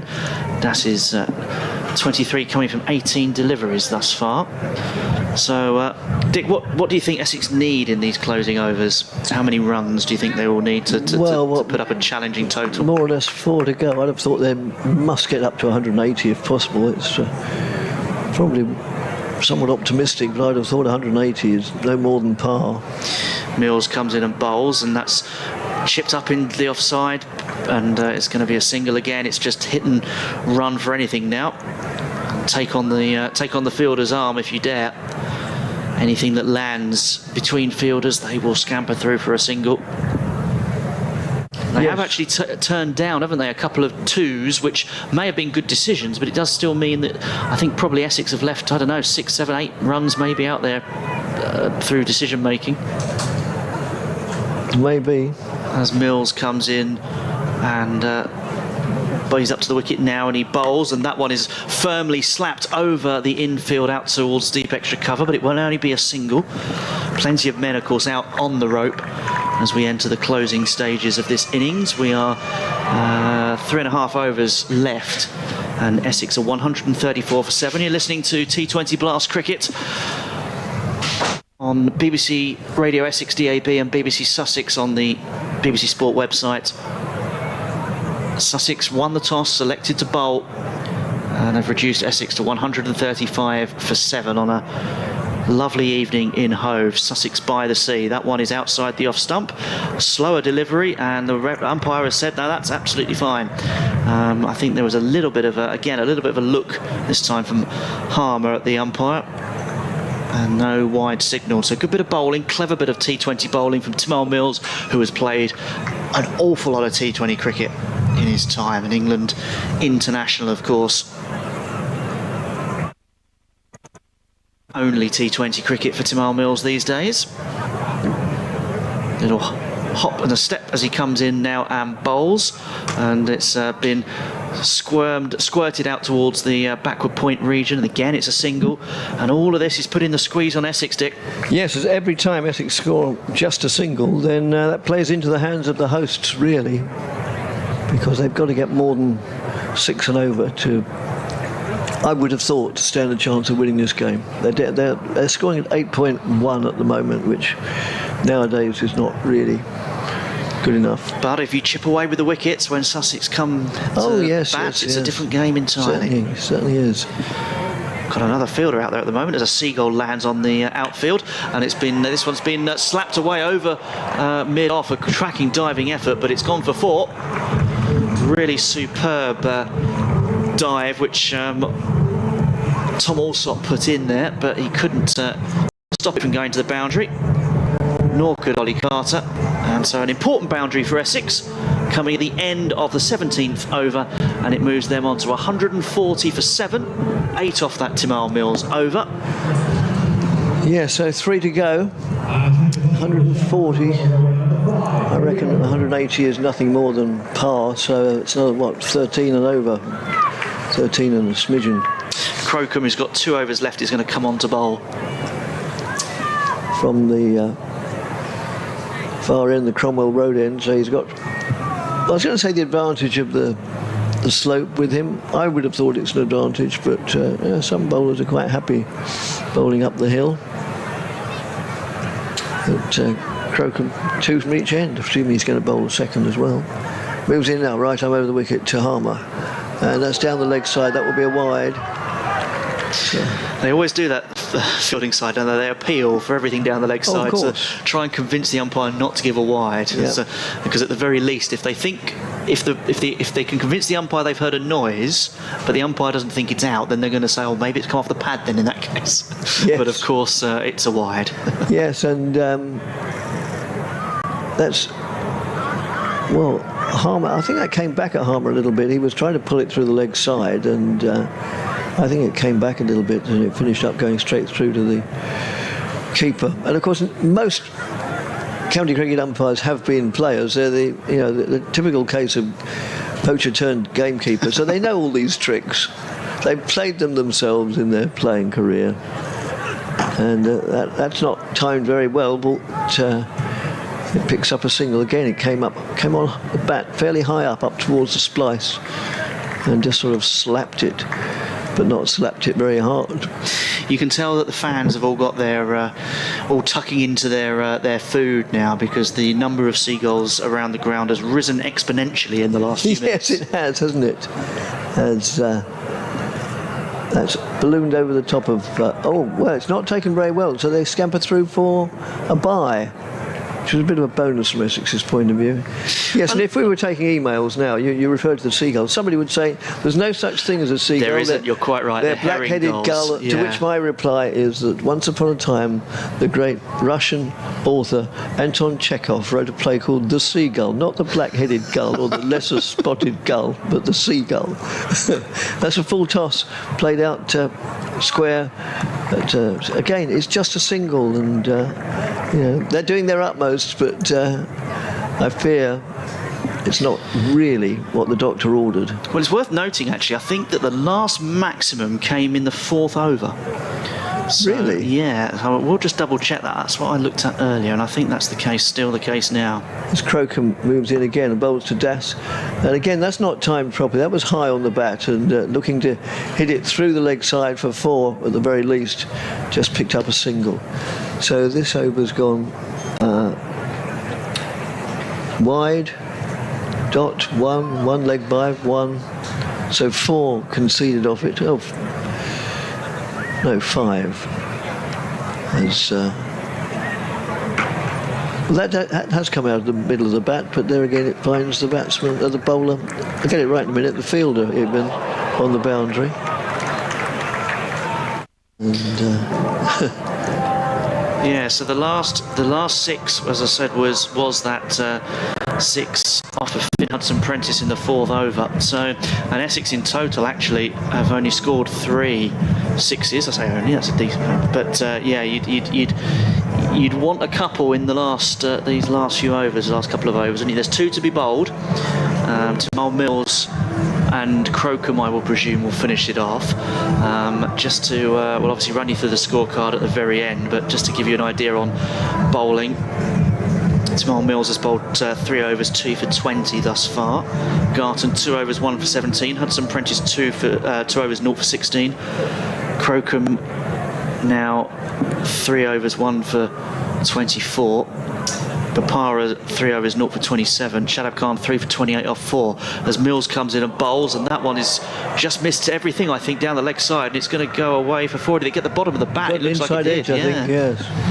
Yeah, so the inside edge has taken it just past the the stumps there. It's a funny old game, this cricket, because nearly every shot that came out of the middle of the bat went for a single. The one that was a total miscue and went off the edge goes for 4. I'm sure there's a moral there somewhere. And you made a very good point actually, Dick, earlier about the fact that that often you want the shots to be mistimed so that you can get 2, because if you hit it too well, yes, that's you right. only end up with a single. That was a prime example. Mills again kicks those heels up as he prepares to start his long run into bowl, and this time it's just clipped round the leg side. Oh, brilliant shot, actually, brilliant boundary from Harmer, who has just guided that round through square leg for 4. And these are vital runs for Essex. They certainly are. So 2 4s off the first 2 deliveries. It's the penultimate over can be moving day, can't it, to borrow a golf term? Yes. This is where you want to try and take risks, especially at 7 down. You haven't got a lot of room to play with. No, you haven't. 3 or 4 down, you can probably go a little bit earlier, but you don't want to go too early when you've only got a few wickets in hand, because you have to see through your 20 overs. Now this time Mills has completely saw the batsman coming down the pitch and shortened up his length there, and that was almost like a tennis forehand, which has got a single, which takes Essex to 156 for 7. Yep. Seagulls all roosting, well, not probably getting ready to roost on top of the lesser of the 2 scoreboards. Yes, they are actually. It looks like the start of a race, actually. Yes. As Jamal Mills now, he's up to the wicket, he bowls, and it's been carved up towards mid-off. Again, they're going to take a run. Well, they're going to take a run anyway, because it wasn't cleanly collected at mid-off by Ravi Bapara, a wide mid-off, and they're going to come through for that single quite easily. Yeah, those seagulls look a little bit, or remind me anyway, of a scene from Hitchcock's The Birds, where, you know, a lot of Hitchcock's drama stems from the fact that the main characters can't see the threat, and the seagulls are all congregating on the children's play framework behind them until eventually it's just covered a sea of black. So Mills, with his penultimate delivery, I think, comes in, drops it short. It's been pulled away through mid-wicket. They'll only take a single again because it was struck quite firmly, well timed out towards deep mid-wicket, and it's collected in, and just really the single. So 7 deliveries remain. No, sorry, no, yeah, 7. Yes, I think. Yes. The scoreboard has just taken a little bit of time to get acquainted with the current situation, which is 157 for 7. Das on strike with 30 to his name from 23 deliveries. So it's difficult to see Essex heading to that 180. Well, you never know, do you? You never know. There's going to be some action in that final over for you to Yes, describe, I certainly dare is. say, as Tamal Mills comes in now and bowls. It's full toss, actually, which is hit firmly down the ground, but it will be a single to long off. And so we've seen a few very well hit straight drives, which have bisected the fielders at long off and long on. That one went straight to the man at long off, who is Tom Alsop. And so at the end of the penultimate over, Essex 158 for 7. And Sussex have just a few minutes to get their last over in, I think. Yes, does it say somewhere where the cut-off time is? 8:19 it's got up on the scoreboard there, and it's 8:17 at the moment. Yeah, so it's the start of the final over, isn't it? So Yeah. it's all good. and it is to be bowled by Henry Crocombe. From the Cromwell Road end comes in now, down the hill, bowls to Das, who looks to turn that way on the leg side, gets a leading edge and it bounces out on the offside, and they go through for a comfortable single, as it's the batsman, the bowler himself, who goes and retrieves it. Well, he was almost interested in the return catch there, wasn't he? But Well, he, yes. He certainly came steaming towards it, but he was never close enough. No, never going to get there. So Harmer, 5 deliveries, assuming they're all valid, to go, and that goes well. Beats the bat, I think, that one. Certainly does seem to probably go through bat and pad as he was trying to push it away on the leg side. 4 deliveries remain, not even 160 yet. 159 for 7. Leg by was the first ball. He couldn't have got the edge in the end. Yeah, Crocombe to Harmer, and again almost a carbon copy of the preceding one. And again, look, the batsman looking to push it away through the leg side, zipped through between bat and pad. So very good last over. Absolutely. Obviously, Essex do have to give it the kitchen sink, so you have to bear that in mind. But it is still a very high-quality bit of bowling from Henry Crocombe. It is run rate 8.2, and well, this time Harmer does make contact, but he's only picked up a single as he plays it out to deep mid-wicket on the boundary there in front of the members' enclosure and the changing rooms. Many a long year ago used to be up there. Now, I said that you'd have some action to describe in the final over, but it's been fairly sedate. Yes, it does, isn't it? The final over standards. And that's squirted away for, I think it was a leg by. I think we heard the thud of leather on, I don't know, canvas or leather or whatever. Whatever pads are made of these days. So long ago I played club cricket, they were made of buckskin. So 1 delivery left, assuming it's valid. And it's been a very good last over indeed. As Crocombe moves in, bowls. And that's worked away. And again, that will probably be, well, they might look for 2, hoping for a misfield or misthrow. And they've got away with that because it wasn't a very good throw. That deepest corner out in front of the dugouts, just beneath where the changing rooms are. So they did get 2 off the last delivery. So Essex closed on 163 for 7, with Das not out 31 and Harmer not out 21.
This is a higgity feast. There's plenty of this, and this, and these as well. We top it like this, and bake it like that. Higgity. Baked generously.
This is a higgity feast.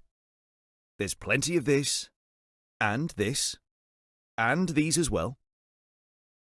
We top it like this, and bake it like that. Higgity. Baked generously.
far side of the ground.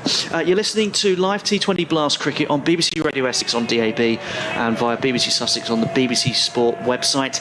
We're in between innings. You're not missing anything at the moment. The roller is out on the middle of the pitch, and the umpires have returned. The players will do so just in a short moment. I shall continue with Paul. We may delay Paul because he's currently chucking into some lovely fish and chips. Yes, as soon as he's finished his, then I'm going to go off and get something very similar, if not identical. I might do the same, actually. Oh no, I can't. Not if you're. We could leave him on his own. Should we just go off and get fish and chips together? Yes, and him to do the rest of the match. My wife's here. She knows a lot about cricket. Well, yeah, absolutely. We'll leave them to do the rest of the match, and then and we can go off and get fish and chips. We'll take it down to the beach, Dick. How's about that? Yes, quite. It might be dark by the time we get down there, but we are lucky to have. The floodlights haven't taken full effect, obviously, yet, because the evening is yet young on the south coast. I envy it. And we are watching the Essex fielders come out now to the pitch, and the Sussex batsmen following in their wake.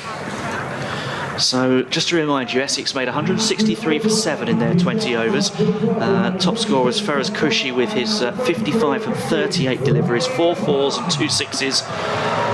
Dan Lawrence had the best strike rate with 190, but he was in and out 19 off of 10. Robin Das made 31, unbeaten 31 off of 26. Simon Harmer likewise just over a run a ball, but unfortunately when you're trying to get your team up to a competitive total, just over a run a ball isn't necessarily going to cut it, but Sussex have to put the work in with the bat now themselves. They can't just think that this total 8s and over is a walk in the park. Good Lord, no. We've all watched enough cricket in all its versions to know that more often than not it comes back and bites you a little bit. So but nonetheless, to my mind, Sussex are firm favourites at this stage. At this stage, well, as Paul said earlier, it's the key phrase, at this stage. At the halfway mark of this T20 Blast match, the third for Sussex, the second for Essex. Sussex started with a defeat against Somerset, hit back with a win over Surrey. Now they're playing a team that don't begin with S. And we'll see, they do have a lot of S's in their name, mind you. And we'll see how this unfolds in the second half of this contest. And we're going to see Cook open up against Clark as he comes in and bowls, and Clark gets Sussex underway. Papara, actually, I think was going to take that first ball, and he's whipped it away through mid-wicket for a single. So that's the first one of the 164 ticked off. Yes, indeed. When you see singles like that in any form of cricket and you've got a target, you think, well, there's an awful lot of them we've got to score. Yes. A long way to go. So Papara has one. Clark is now going to face the left-hander as he comes in and bowls, and it's been flicked off his pad down to sort of short fine leg. A throw comes at the stumps, but they come through for a single. Quick single taken. So Clark off the mark as well. Papara and Clark opening up for Sussex. Alsop, Shadab Khan, Burgess, Coles, Garton, Hudson, Prentice, Carter, Mills and Crocombe. The rest of the batting lineup. 2 changes for Sussex, with Shadab Khan in for Ali Orr and Ollie Carter in for Archie Lennon. Cook is going to come in from the CN once more. He's up to the wicket now. He bowls, and Papara is tucked up by that shorter one, and he's going to be a dot ball, and dot balls are vital in this form of the game. Certainly are. And Essex want to put the pressure on. Sussex want to squeeze them early doors in their reply. I was going to say, of course, that a lot of the Essex fielders will know Papara's strengths and weaknesses, but it's such a new team that several of them won't have played against it with him. The 2 men outside the ring are both on the leg side. In fact, he's just chopped it. He's just cut it straight to the man at short third man, and he's out. Well, he talked about he'll know his game. Well, he's just tamely cut one straight to the man. I mean, it's an edge, a genuine edge, but a cut shot which looped up into the hands of the man at short third man. So an early breakthrough for Essex, an early breakthrough for Sam Cook, and wow. Game on. Game on indeed. Sussex 2 for 1 at the start of their reply, chasing 164. And Bapara made one. Made one. So Tom Alsop comes out to the crease now, and Bapara will be fuming.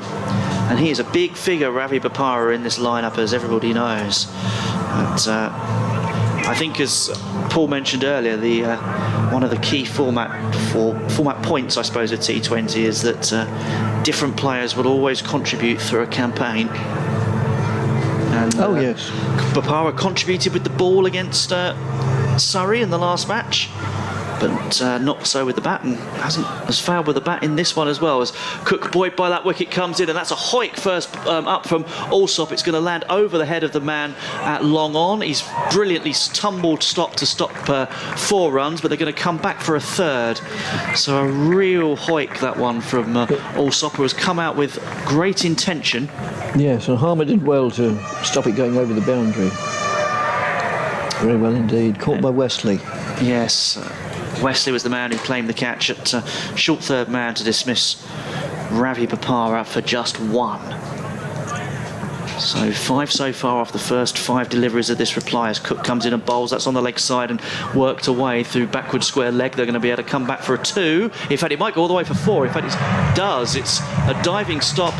It's actually further backward of square than I thought, and it's gone down to the boundary for 4. So the first boundary of the Sussex innings, and it's 9 for 1 at the end of the first. So they're well up with the run rate, but they've lost that key wicket of the captain, Ravi Bapara, out for just 1.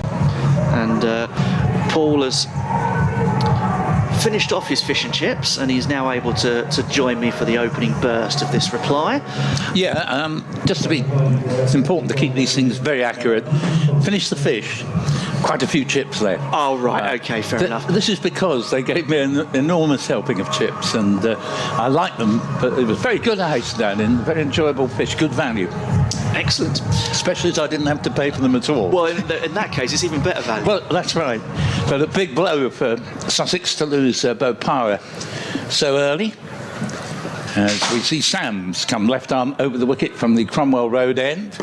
Bowles, and Alsop, who's got quite a good record in his Hampshire days of runs against Essex, won't get any further to his tally here. Das fields at short mid wicket, and I did feel Essex missed a bit of a trick, having seen Das do so well from number 3 with a match-winning 69 on Tuesday, dropping down to number 6 in the order. But in some ways I was even more impressed with him, because he was never in the touch that he was on Tuesday, and the ball hasn't necessarily been easy to time out there, as this next one is hit into the onside and very well fielded by Das, tumbling to his right at mid-wicket. But I was impressed with the young man for the way that he stuck in there, and the 2 who actually played the longest innings for Essex were the 2 youngsters, Feroz Kushi with 55 and Robin Das with 31 not out, and they basically, if Essex do somehow get out of this game alive, and it's not impossible, they will have a lot to thank the 2 youngsters for, as Sams is in. Bowls to Alsop. Alsop has hit this for a single out to deep square leg, and bring Tom Clark on to strike, and needing 164 to win. Sussex 10 for 1 in 1.4 with the important wicket, 1.3 with the important wicket of Bapara, caught by Wesley off Sam Cook for just 1. Tom Clark playing in his first 3 T20 matches in this campaign. He's hadn't played T20 until that Somerset game. He made 8 on that occasion, and then against Surrey he made 9, so be looking to improve on that. As Sams is in, that's a good delivery. I think it was deliberately left, but it left the batsman, left arm over to left-hand batsman off the pitch. Score 10 for 1, and quite honestly it's like 2 different days here, because for most of the Essex innings there was glorious sunshine throughout. Now the sun's dipped below the horizon, and there's an almost eerie, ghost-like feel out there now. The floodlights have yet to take full effect. It's that difficult time to bat, actually, in the crossover between broad daylight and the floodlights taking over. Sams is in. bowls, and this ball is dug out by Clark into the offside very properly. He's not trying to throw the bat at everything at this stage, even though it is the power play. But I think keeping wickets in hand is going to be important for Sussex, particularly with the early departure of Bopara. Absolutely, yes. And when you're chasing, you've got that. That's the bonus of chasing. You've got that target. You know what you need to do. And so when you're trying to get 164, keeping wickets in hand can be very crucial. And to complete the over, Sams is in. Bowl, slower ball, that's going to be a wide. And the score goes to 11 for 1. And I think certain observers of the game would say, why did you do that? Why did you try the slower ball there? Because you've been bowling a thoroughly good over so far, and the batsman hadn't been looking as if he was about to cut loose. And the trouble is, when you change your pace like that, it is very easy just to lose your line a little bit. However, I do recognise that in T20 generally you do need to be able to bowl a slower ball. And Sams is in. Another attempt to complete the over, and that's 4 runs. And that's the extra ball. So what might have been a dot ball for the 6th ball cost 1 run for the wide, now 4. They're a lovely shot through the covers. Very good timing from Tom Clark there. Let the ball come onto the bat. I felt Essex generically tried to hit the ball too hard. Yeah, and that was, I mean, early on that worked quite nicely. I mean, the ball was obviously slightly newer, and then you can get the pace off the bowling as well. But once and of course the field restrictions, once it was quite noticeable actually, I think, that once the power play was over and the fielders were out on the rope a little bit more, that suddenly those attacking shots mistimed and were straight down fielders' throats more often than not. Absolutely, yes. 15 for 1 after 2, therefore. And we're going to see the skipper, Simon Harmer, captain of Essex in this form of the game, and very good job he's made of it as well, is coming into the attack from the CN. One of the great bowlers of county cricket in recent years, Simon Harmer, as he comes in round the wicket and bowls to the left-hander. He's been chipped up in the air and he's going to be out, and it's first ball. Simon Harmer strikes, and Essex have got their 2nd wicket, and Alsop goes. Just 4 from 5 deliveries, and that is a fantastic introduction from him, from himself there, Simon Harmer. And Essex are already chipping away at this Sussex batting. Yeah, that's just what they didn't need there. And I was accusing Essex of trying to hit the ball too hard, and maybe that was an example of the same syndrome, because it's not the first time that Alsop, who's a fine player in my opinion, I've seen him play some terrific innings for Hampshire, but I felt he's come in and just tried to build Rome in a single day rather than get himself in there and then accelerate. He'd already mistimed 1 quite badly, and that one has just looped up for a catch. If there was a difficulty, it was managing to stay awake while it was on its way to him, because it took forever to reach Sam Cook. And Cook took it a shade awkwardly, but nevertheless he was never going to drop it. He's actually a very fine fieldsman. So 15 for 2, and Essex, Harmer immediately successful. We'll be very happy with that, because now Sussex can't really afford to go gung-ho yet. Shadab Khan in as the new batsman, and he swept it straight to the backward square leg, and it's out. Shadab Khan's gone first ball. Simon Harmer is on a hat-trick. Essex are on a roll, and the fielders converge in the middle, and they are cock-a-hoop. Shadab Khan held the pose. He couldn't believe that he'd swept it straight to the man at backward square leg. And I tell you what, this could be a short-lived evening at this rate, because Essex have taken 3 wickets in the first, 14 deliveries of the Sussex reply, and they are 15 for 3 chasing 164. Slaps it straight to the right ear of Cushy, who made light of the catch. It was a good catch because it was hit pretty hard, but he certainly wasn't dropping it, and the glee that he showed in having taken the catch was understandable. He's had a good evening for Rose, with 55 to his name, easily the top scorer and best innings for Essex in their 163 for 7 in 20 overs, having been put in. But Harmer We know he's the man with the golden touch, but he must be thinking it's really a golden touch the way he started here with 2 wickets in 2 balls. Harmer on a hat-trick for Essex in this T20 against Sussex. Now, big appeal. He's got the hat-trick. He has! LBW! Simon Harmer has a T20 blast hat-trick. And what a night this is turning out to be for Essex. And Simon Harmer, their captain. A hat-trick in the T20 blast at Hove. Well, Michael Burgess has got plenty of experience. The one thing he'd have advised him not to do is what he did. He had a Yahoo at that, missed it, was palpably in front. We're not in a position good enough to say, well, that was definitely out. That's what the umpire's for. But you weren't that surprised when the finger went up. It was a big appeal. I mean, I know he's on a hat-trick, but he looked dead certain, didn't he? And I tell you what an achievement for Simon Harmer. T20 cricket hat-tricks tend to be, or can be, involving some catches out in the deep, but he is, a couple were caught, but that one was a cracking delivery, dead straight. Don't think it turned much, but it certainly slammed into the pads. And Simon Harmer has actually, we had Shadab Khan, I was going to mention it earlier, didn't even have time to mention Michael Burgess as the new batsman. It's all happened so quickly. But he's been and gone. It's complete chaos. There's 3 red W's up on the scoreboard away to our right. Simon Harmer has a hat-trick. Sussex are 15 for 4, the Sharks.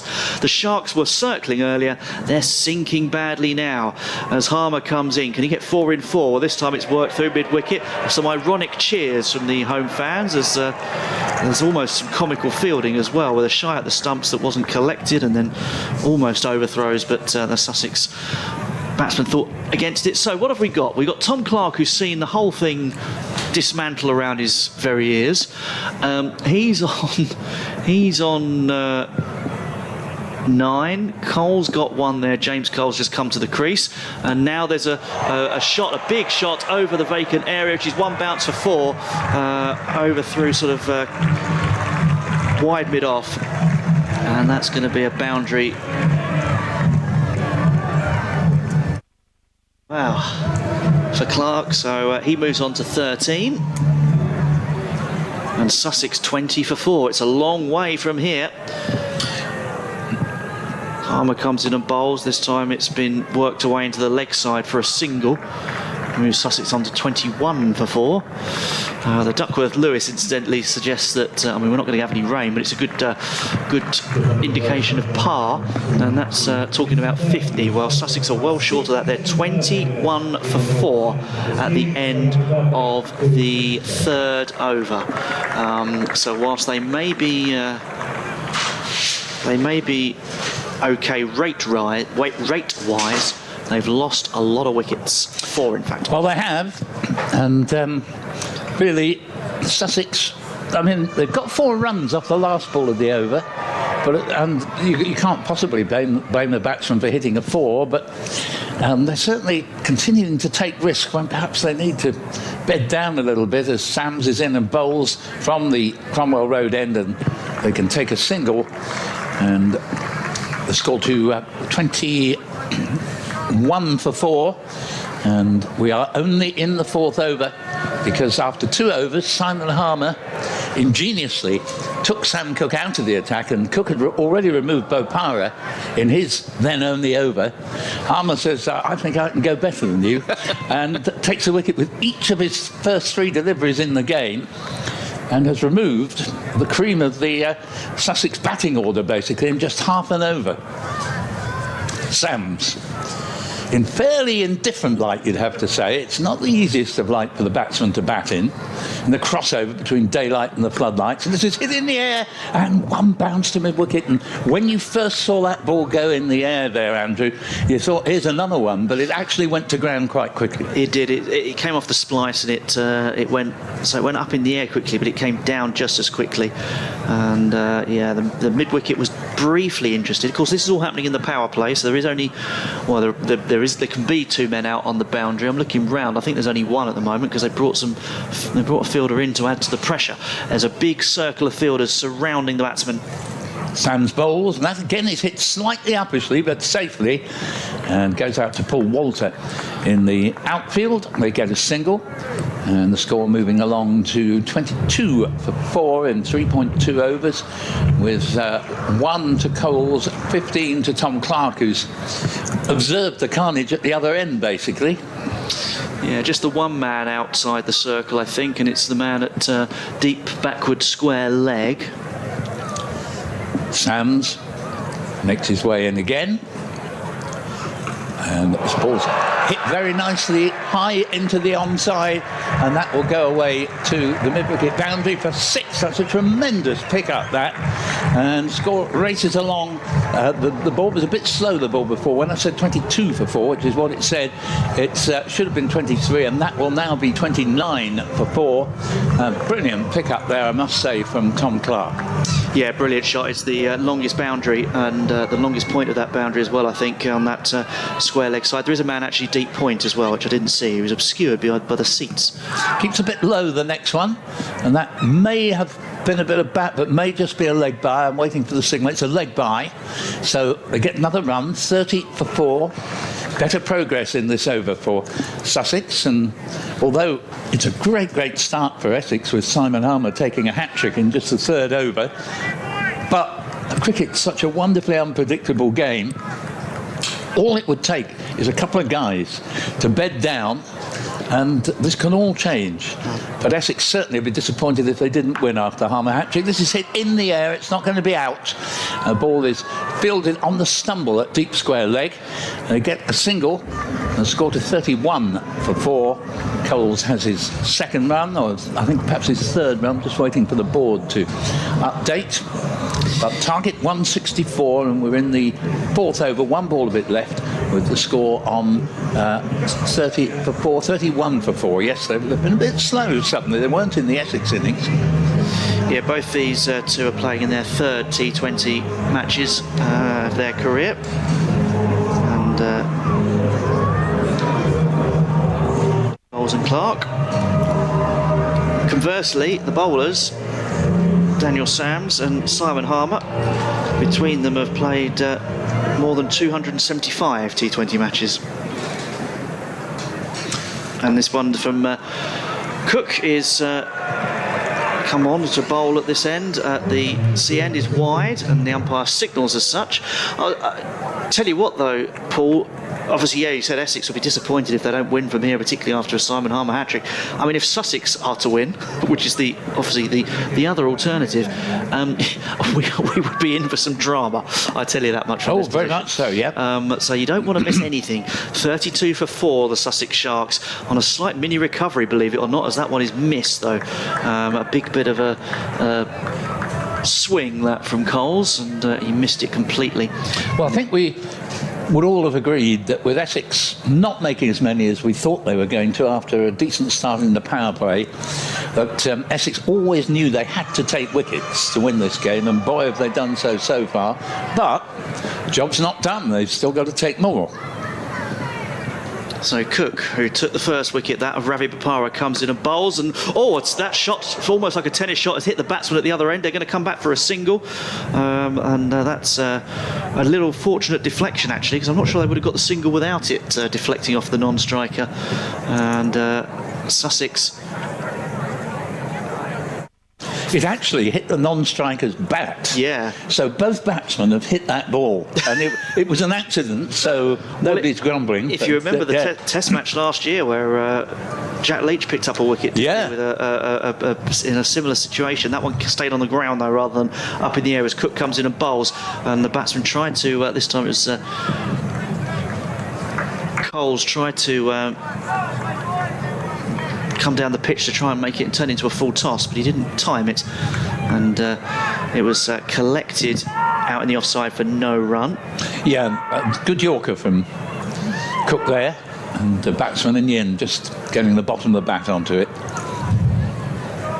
Cook round the wicket to the left-handed Clark. It's a shorter one, and this one is cross-batted up down the ground for 4 runs. Unorthodox stroke, but you get those in T20. If you've been come to the ground or you're watching on the stream, having seen the test match on the telly earlier, I suppose in this day and age under Brendan McCullum, you might see those shots as well in the test match, but you do see some unorthodox approaches to getting boundaries, and boy, do Sussex need them however they come.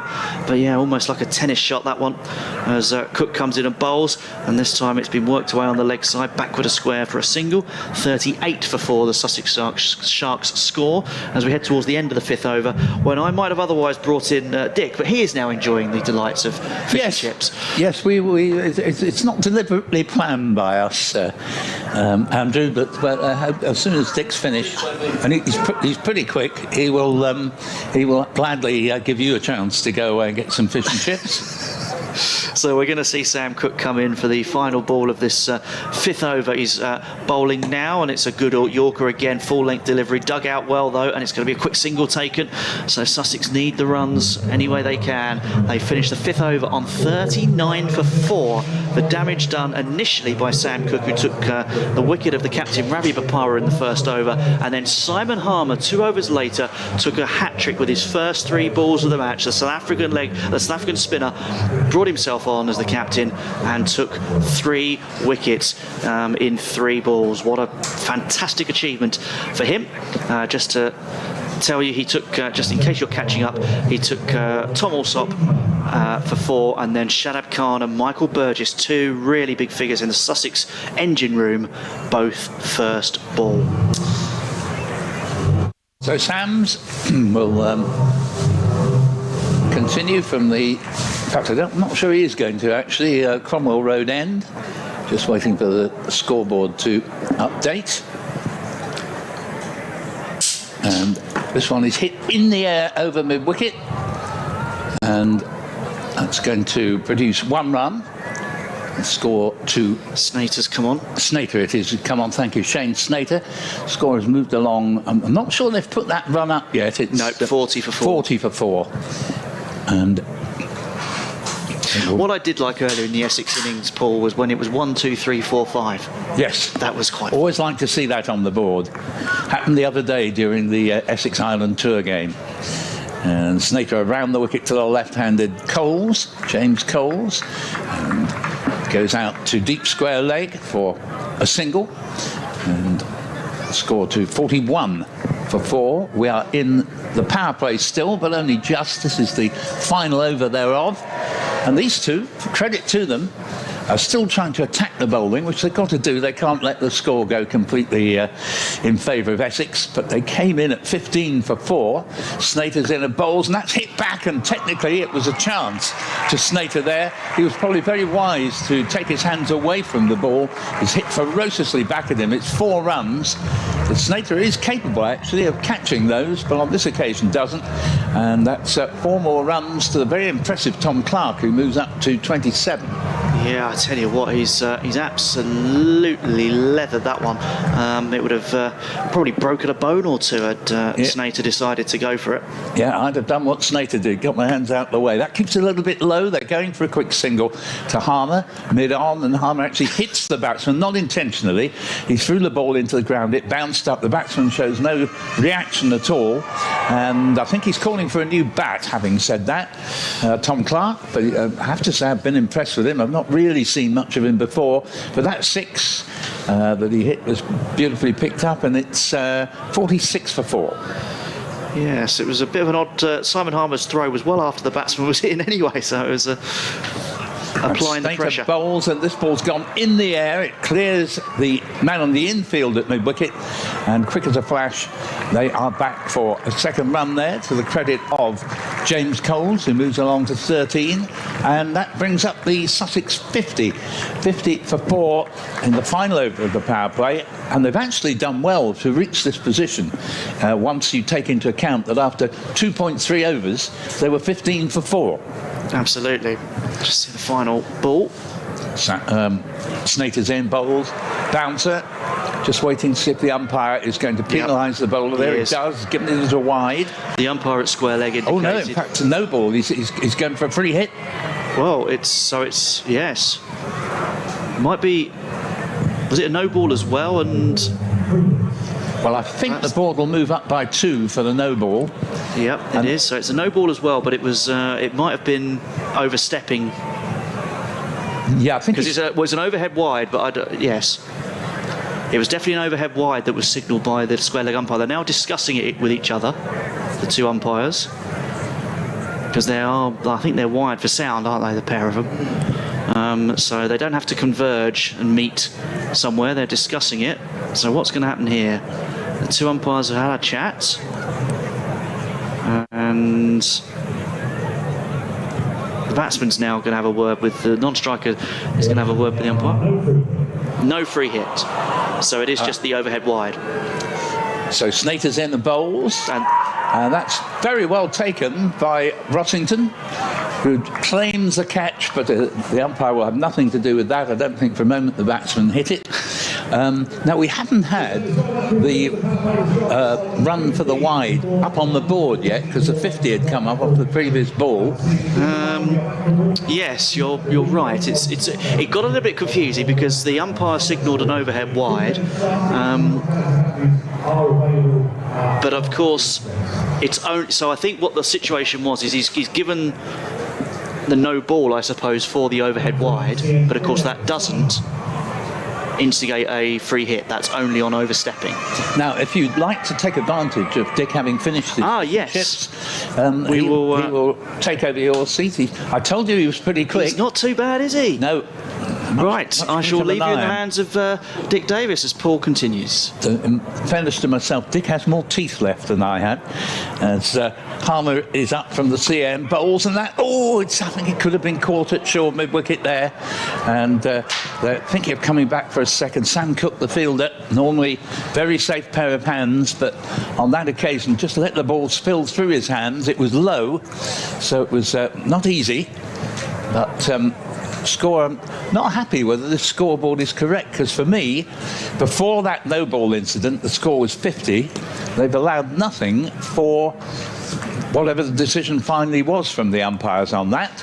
And here's one more run onto the board. The ball goes out into the deep on the offside, and score to 52 for 4. We'll have to go by the board, but I wouldn't be totally surprised if there wasn't a correction eventually. Harmer's in again, bowls, and this ball's been heaved away to deep backward square leg. It's fumbled.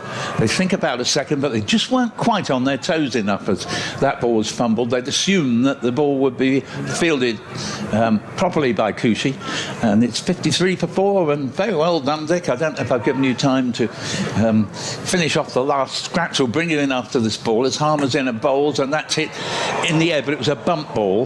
There's a little ooh from the crowd because Cook should really have caught it, even though, as I say, it wouldn't have been as in caught and out. But anyway, they get the single, 54 for 4 in the 7th over. Decent recovery this by Sussex, needing 164 to win in their 20. This should only be a single out to Paul Walter, and indeed that's all it will be. And that is 55 for 4, and Walter, as advertised in the advance notes on the game, is wearing an Adam Rossington reserve shirt, because for some reason his own shirt hasn't arrived in Hove today, and Harmer's in bowls. A great bit of wicket keeping.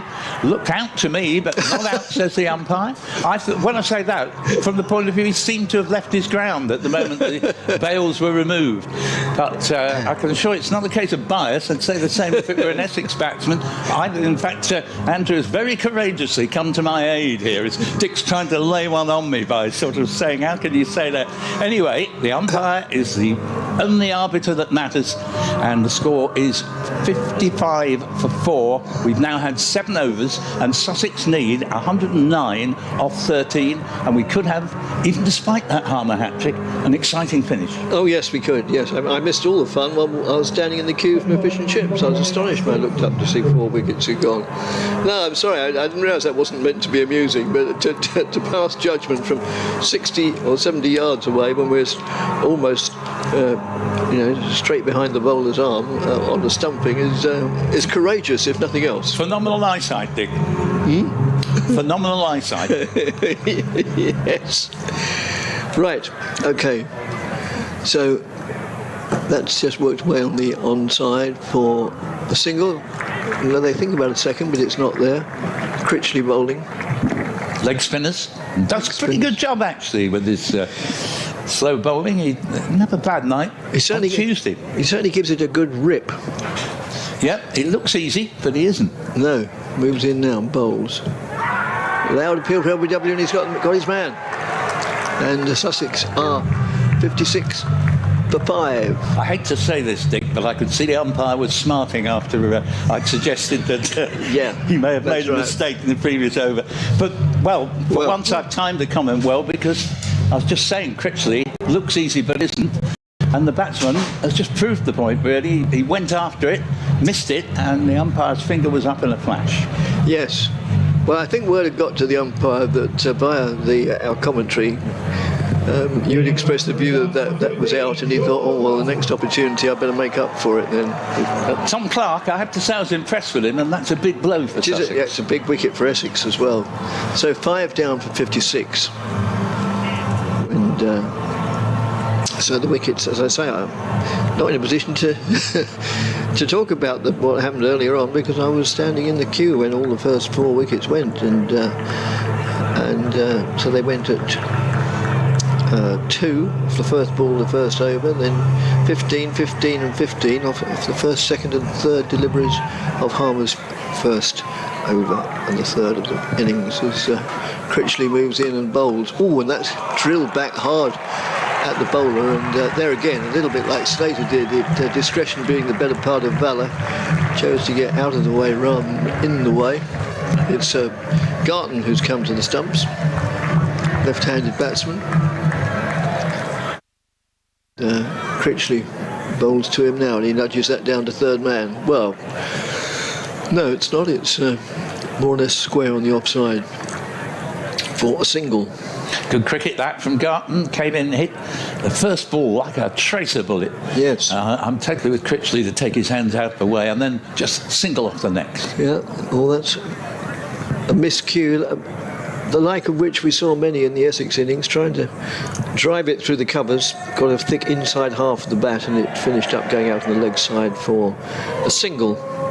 I think the moral to be drawn from what we've seen is that batting isn't as easy as we thought it was going to be out there. No. And that's played out into the covers. It should have been a dot ball, but it was misfielded there at short cover by, well, we won't name and shame, an Essex fielder. I think actually Ben Anderson has come on as a substitute fielder, and in fact he's just trotting off again. Yes. And it was hit quite firmly at him. He should have stopped it, but I'm going to give him just a warning rather than an official penalty, because he'd only just come onto the field. He'll be grateful for that. He will. He'll be very grateful. He will. Well, I like to keep him with him. Yes. 63 for 5, so Essex made 163 for 7. And what Sussex can't afford to do, they can still win, but they can't afford to lose many more wickets. No, they can't. They're actually up with the rate. Yep. Dan Lawrence into the attack with his frog in a blender off breaks. And this one is a wide. It's smart work from Rossington to whip the bails off, but the batsman had not left his ground this time. 64 for 5, and we're in the 9th over. Yeah, they require exactly 8 and over, according to the scoreboard. Lawrence bowls again. This ball's hit back very firmly. Has the way taken off it by Lawrence. He must have been thinking about taking his hand out of the way as well, as Garton gives the ball a fair old whack.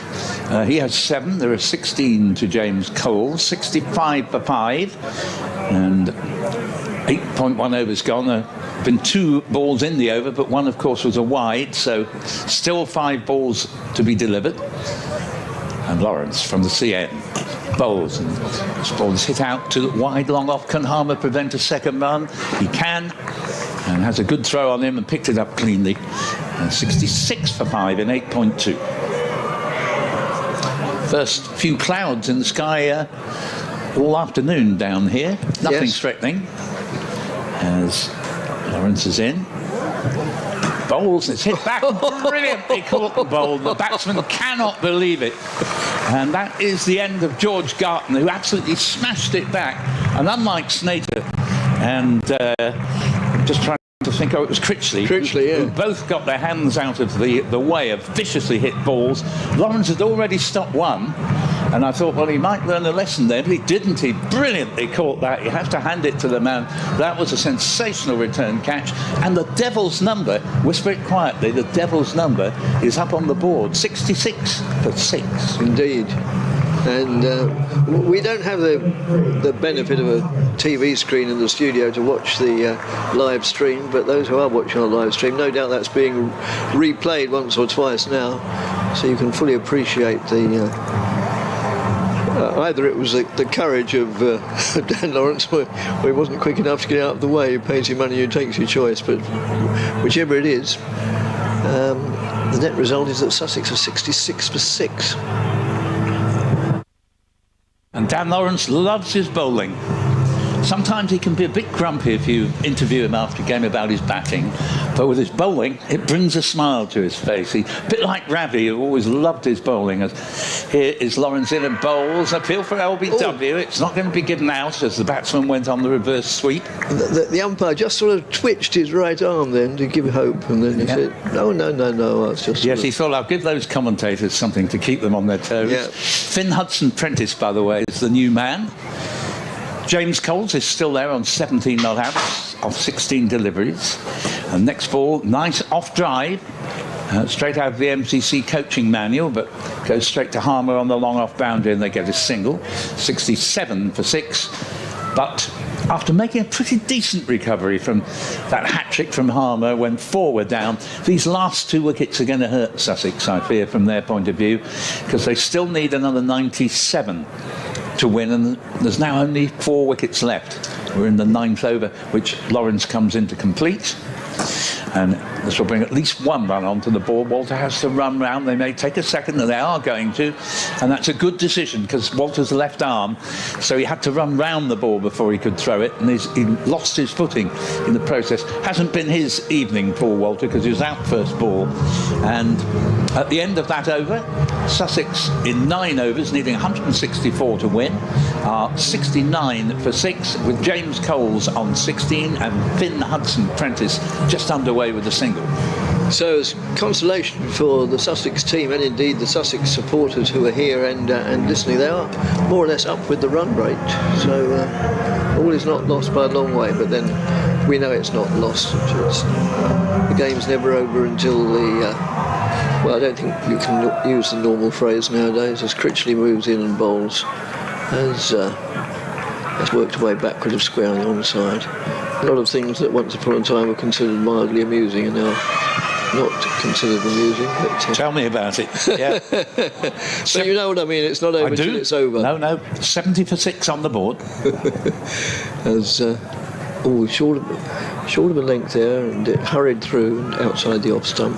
I say again, Critchley looks as if he ought to be easy. He's canny. People find it difficult to get away. Yes. Get him away. And that's worked away in the onside. Well, I bowled leg spin, which looked easy, and the batsman proved it by dispatching it into various parts of southeast Essex. So, yeah. They're still looking for quite a lot of balls, I'm told. Yes, indeed. As Critchley moves in again from the Cromwell Road end. Bowls worked out to long on. It'll only be a single. Throw comes back to the bowler's end. Critchley takes it. Critchley wearing 20. Run rate required of only 7.5, so that's well within their compass. If they can, it's only the batsman the number of batsmen that's the problem. Oh, and that's well smothered, I would say, rather than fielded. The fielder there in the covers, who's at cushy, sort of got everything behind it and fell on the ball like a rugby fullback would. And it meant it was only 1 run as Critchley moves in and bowls. Batsman comes down the wicket, and then I think Critchley must have seen him coming, because he dropped it in a little bit shorter, and in the end the batsman's just grateful to push it out on the offside. Excuse me. Lovely bit of bowling actually by Critchley at the end of the over there. Did the batsman completely in the flight, 73 for 6 in 10.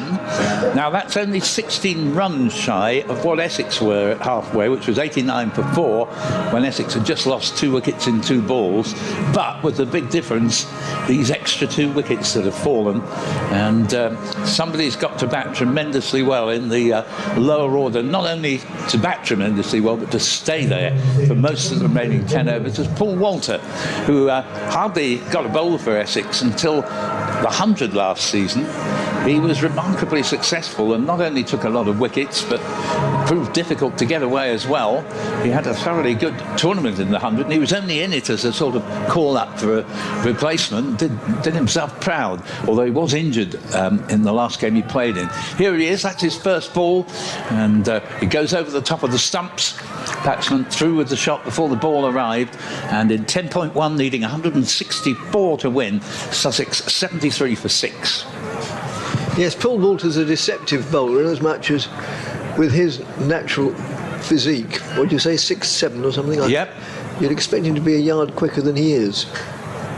Comes around the wicket, left arm from the CN, and that ball's been handsomely struck into the offside, and that is racing away to the boundary. That's one of the shots of the innings, that beautifully played away through between mid-off and extra cover, and the score races along to 77 for 6, and that takes Coles to 25.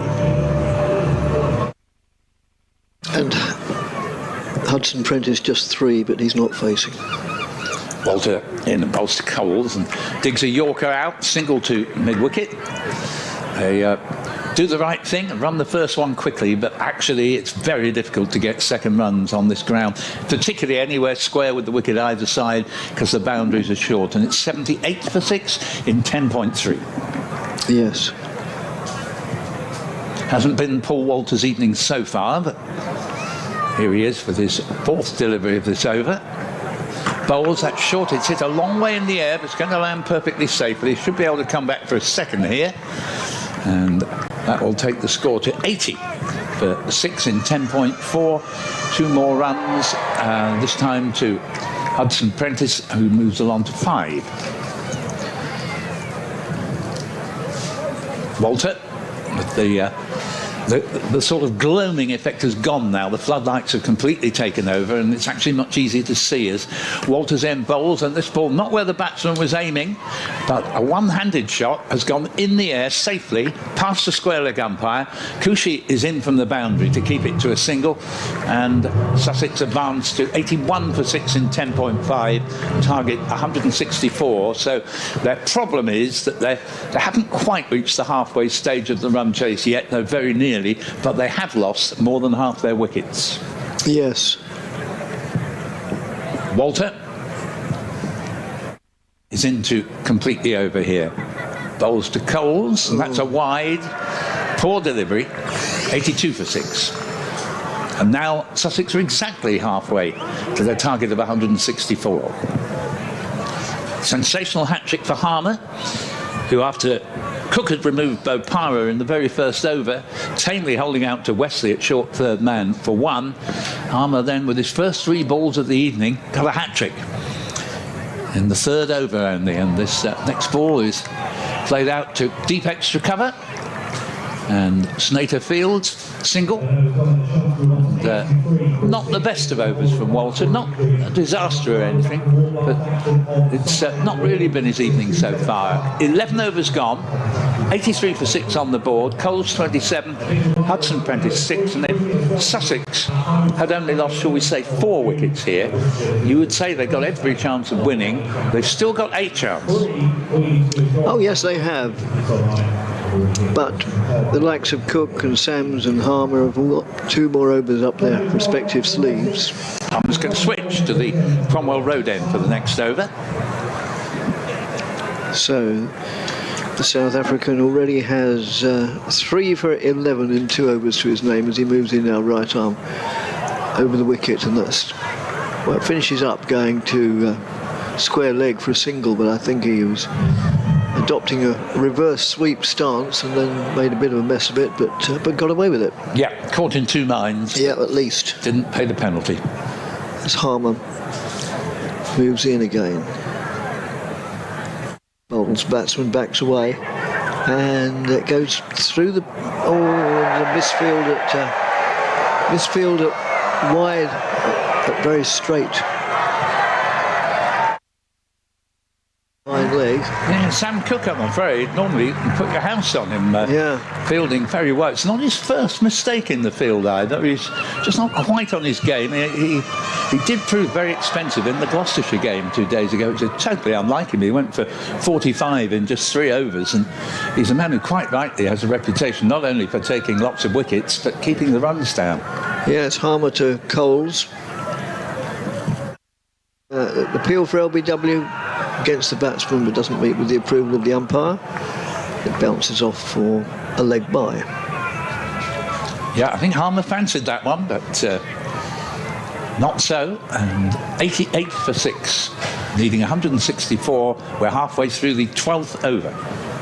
As Harmer moves in again and bowls to Hudson, Prentice works that away on the onside, but more or less straight to the fielder. So it's a dot ball. Yeah, Harmer may turn out to be the difference tonight, because we know he's got his hat-trick, but he's not easy to get away. Moves in now and bowls. And, what a catch that is. Or is it?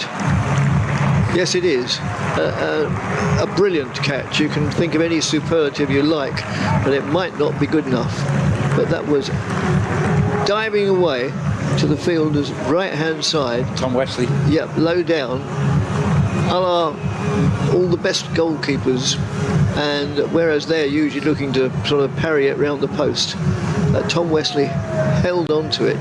That's his second catch. The first one was a dolly straight to him off Papara, but that was one of the catches. Well, as I said earlier on, regarding the return catch to Lawrence, if they replayed that a few times, then viewers can fully appreciate what a bit of athleticism that was. It was good enough to get to it, but then so many times when the fielder's done all that to get to it, it doesn't stick, understandably, but the ball did stick, and the hosts are 88 for 7. Yeah, Hudson Prentice there on the reverse sweep. Thought he got the ball past Wesley for 4.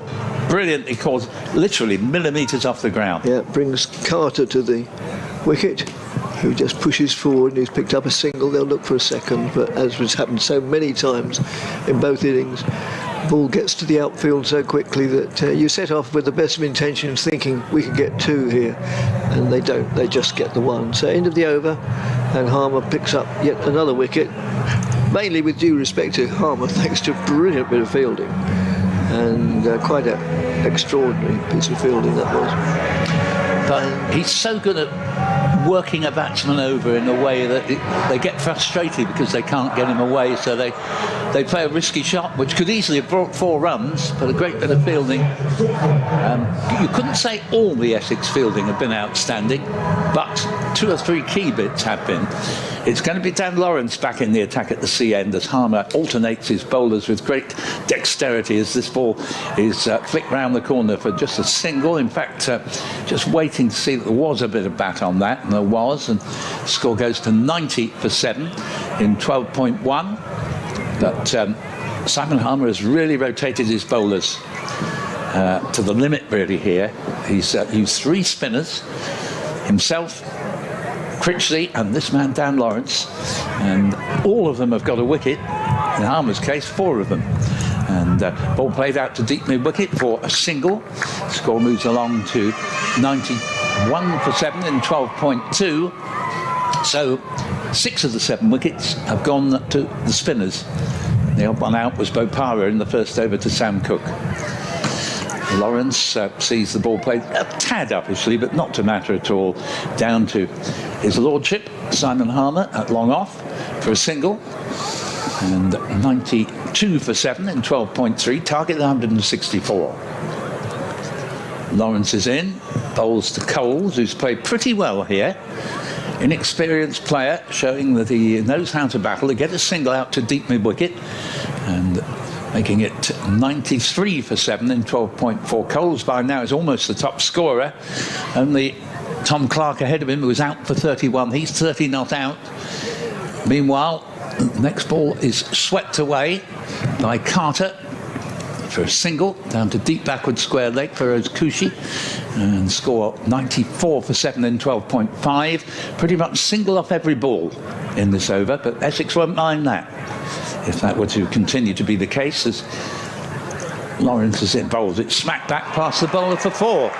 Just a bit too short, that, from Lawrence, and beautifully played away to the boundary by Coles, who thus is the top scorer in the Sussex innings, and quite likely to remain so, because they haven't got many batsmen to come. And 34 not out now to the excellent James Coles. Carter is there with 4 not out, and at the end of that over, 9 runs from it, Sussex in 13 overs are 98 for 7, which all means that they require another 66 in 7. Yes, so certainly well within their compass, you'd have thought. Well, Harmer's saving one more over up his sleeve, because he got a wicket in that, and it's Critchley, I think, back into the attack. Yes, it is. And that is not another wicket. It bounces just in front of Wesley, but it was well fielded, one of those quite brave bits of fielding, because he had to dive forward and it bounced just a couple of feet in front of him. But even he, who's taken a blinder of a catch tonight, couldn't get hold of that. This is played out into the covers, and they go through for a single. So it's probably going to go almost the whole distance, this game. 100 up.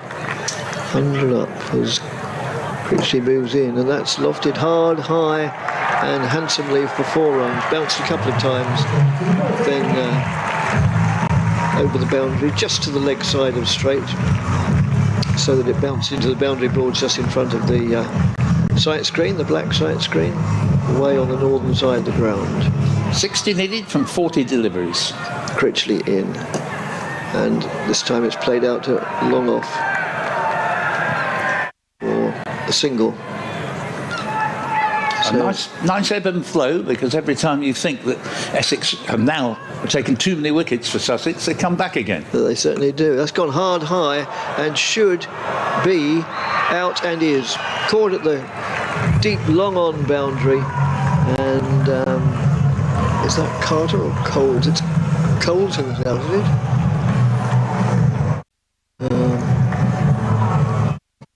Yes. Number 30. Coles.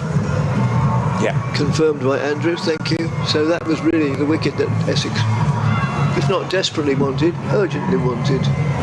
And the hosts are 105 for 8, with a further 59 needed for victory. Yeah, Simon Harmer under that one that's got cold bucket hands, and it was not a difficult catch. In fact, he's standing out in the distance at long on, and I'm not sure he moved at all in taking that. It was almost proverbially straight down his throat. So second wicket for Critchley. Again, it's spin that's taking the wickets. 7 of the 8 to fall, and I give Essex, who in the past I feel have not given spin as many overs as they should have done in T20 cricket, credit to Simon Harmer. It was almost bound to be the case that he wouldn't be guilty of that, and his spinners, including himself, have done him proud tonight. Yes, they have indeed. Good knock, though, from Coles. It was a very good knock, especially in the circumstances that he found himself, seeing the carnage at the far end as Critchley moves in and bowls, and that's a bit of an out-to-in shot. He sort of played across it, but skewed it out to long off for a comfortable single. So a good over from Critchley, especially not that economical, although fairly, conceded 4, 5, 6, 7, 8, I think, but the fact that he got rid of Coles was a vital blow from the Essex point of view, and of course from the Sussex point of view as well. Yes, he's useful with his leg breaks, he is. Critchley, and he provides a nice contrast. That's one of the reasons why Essex were keen to sign him from Derbyshire before the 2022 season. This is his second season with Essex, principally for his batting, but his bowling is useful in all forms of the game, and we're going to see Daniel Sams, who bowled his first overs from the top end, now switching to the C end, and He's on his way here, bowls, and it's forced square on the offside. They go for a very quick single indeed, but in fact the fieldsman decides that they were going to get home and doesn't have a shy, and the score to 107 for 18, 14.1. It all means that 35 deliveries remain and another 57 are needed. At 7.5 and over, we're required we're told, by this excellent scoreboard. Sams is in around the wicket, bowls, and it's a slower ball and completely deceives the batsman Carter there. He was through with the shot long before the ball arrived, Ollie Carter, and score remaining at 107 for 8 at the end of this over. We will bring Andrew Rayburn back to join me, and the Australian Daniel Sams is on his way again. Bowls, and that's a long way outside off stump. It's not a wide. The batsman again is through the shot too soon. Yes, I think the run weight, Dick, I think it's more like 10 and over than 7.5. I think because they need... Oh, yes, when it says run rate, it means what score, not what's required. I beg your pardon. Quite all right. Your grovelling tonight is really quite outstanding, even by your standards. It's a man who's been married so many years. Sams is in and bowls, and this ball not timed at all, and so much so that it just goes tamely back to the bowler, and Carter he's doing his level best. In fact, if anything, I think he's trying too hard, and for all the effort he's put in, he just can't seem to get Carter off the square in this over, and in fact so much so that Tamal Mills has gone down to give him the benefit of his extra years and experience. Yes, the other ball, which I should have been looking at, says that the required rate is 10.7. Sams is in, bowls to Carter, waits for this but can only play it back to the bowler. Terribly frustrating for a young lad doing his best in the game but facing a very experienced one-day bowler in Daniel Sams. Now, Tamal Mills, who's hardly faced anything so far, but he's not a great batsman, but he can hit the ball one heck of a long way. He's a mightily strong man, as Essex supporters know only too well. First county was Essex. Sams is in, bowls to Carter, who's hit this back, and I don't think that was a bump ball. I think that's a drop from Sams, but in some ways Carter just had an over of persecution there, really. Just couldn't get Sams away, and I think it was just the one run off the over. Mills has 2, Carter has 10, and 15 overs have gone. 107 for 8 leaves Sussex needing 57 further runs to win, and now I think we can say that the Sussex win is extremely unlikely. They've always been well up against it from the moment Simon Harmer took a hat-trick in just the third over of the innings, and Sussex went from 15 for 1 to 15 for 4 without adding to their score. But they put up some good resistance, particularly with 2 young players in Tom Clark, who made 31, and James Cole's 35. Yes, as Critchley comes in and bowls, and he's bowled him. So that's Tamal Mills who's walking back now, and Critchley applies what will be the penultimate nail in the coffin for Sussex. Essex moving closer to that victory. Critchley with a wicket, his 3rd of the evening. And the Sussex Sharks are 107 for 9, and it's Essex who can scent blood in the water in Hove. Yeah, absolutely. I think all hope probably has gone now for Sussex. Realistically, you have to give Simon Harmer a lot of credit, not only for the fact that he got that hat-trick, but he's made ample use of Critchley and Lawrence, and it is spin that continues to virtually bowl Sussex out here. The only exception has been Sam Cook removing Ravi Bopara in the first over of the innings. The other 8 wickets to have fallen have all gone to spin, with Harmer bagging 4, Critchley 3 and Lawrence 1. Yeah, it just shows, doesn't it, how these things can turn both in both senses.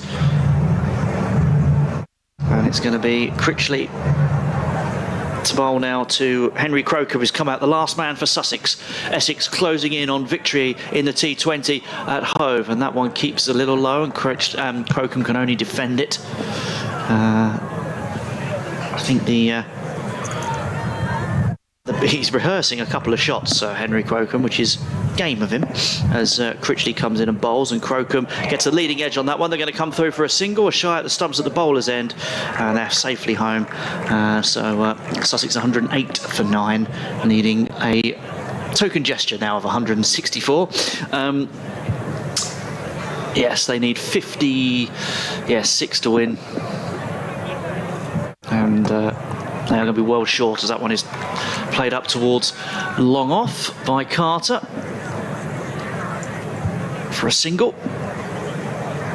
Well, it's going to need something of Ben Stokes and Jack Leach proportions for Sussex to get themselves out of this one. That's driven uppishly towards long off, and it's fielded comfortably for a single.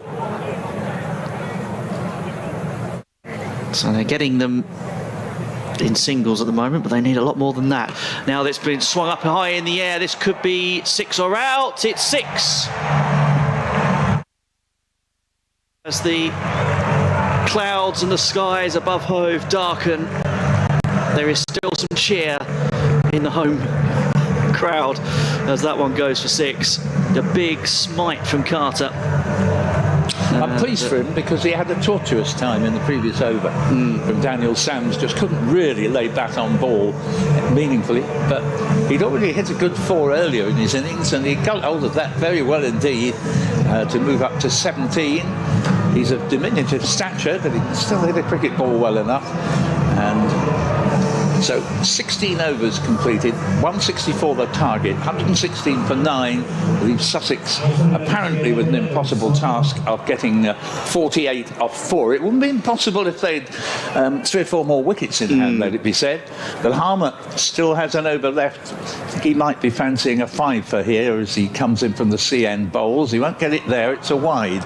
And scored to 117 for 9, and still no legitimate ball has been bowled in this, the 17th over. Harmer, next ball, 6. Beautifully picked up. No way anybody's stopping that.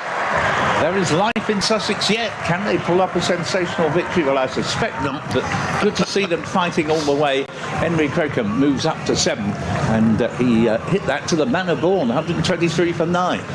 Wow. If they needed 130, it'd be interesting. Yes. Harmer's in bowls. Well, that's a clever ball. It's very well played, let it be said, by Crocombe, because it would have been easy for him to be yorked there, but he adjusted his initial aggressive intention and just got the bat down on it. Faces the next ball from Harmer. Quicker, flatter delivery, nearly a catch to Paul Walter at long on. One bounce, landed about 5 yards in front of him. Walter did the right thing and just made sure the ball didn't get past him. Single, 124 for 9. Crocombe has 8, and Carter comes back into strike on 17. Can Harmer get his 5th wicket here? Got 3 more deliveries to do it in. 124 for 9, 40 more needed. Harmer bowls, and this will be a single to Carter, down to Walter in front of us at long on. 125 for 9, 39 more needed. Carter has 18. Both these two now have the highest scores in T20 cricket. Harmer bowls to Crocombe, who slogged this ball away, and I think it's only going to be the 1 run, and they get a single. Cruchy fields at deep square leg, 126 for 9. Crocombe has 9. And these two have already put on 19 for the last wicket. Harmer's up again over the wicket from the CN. Bowls, and a shot. That ball has been played away down to widest long off. They can come back for a second. I have to hurry. And the verdict there is going to be not out.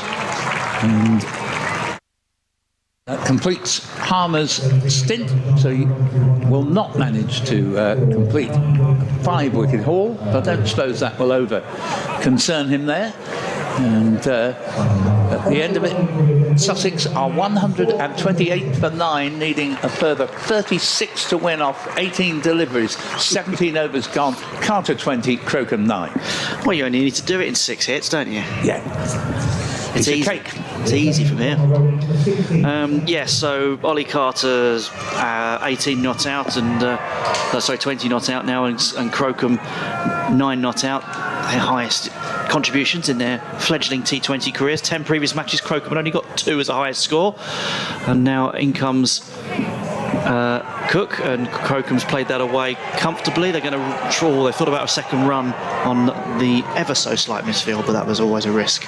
I think he was slightly baited by the crowd on that occasion, who wanted to see Sussex come back for a second run. Yes, it would be a shame for a run out now, because these two have played well, and they're hitting the ball. They're finding the boundary often enough. If they can still be there at the finish, who knows? I don't think they'll get there, but you can never tell in this great game. Cook, who started things off, bowls to Ollie Carter. Carter swings that one away through mid-wicket, doesn't time it, so a single. They're going to think about the second and then immediately change their minds. Good throw, so it was a very good change of mind as Lawrence was descending on the ball. Sussex to 131 for 9. Needing to get to 164. Carter and the last man, Crocombe, are in. It's Crocombe who's facing up to this as Cook comes in and bowls. Crocombe gets something on it and gets it into the leg side and scampers through for a single. Yes, I think the board has a little bit earlier on. They were a little bit slow, but they've really quickened up now. And I think that's 131 for 9 That's now. 131 for 9 now. I'm adding on when I should have been... Well, no. Yes. We've had to sort of do that from time to time when the board's got stuck. But it's working rather well just now.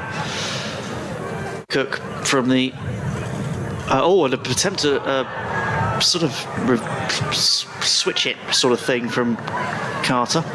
Didn't make any contact. Slightly bemused by that shot. 131 for 9. Yeah, dot ball, crucial dot ball.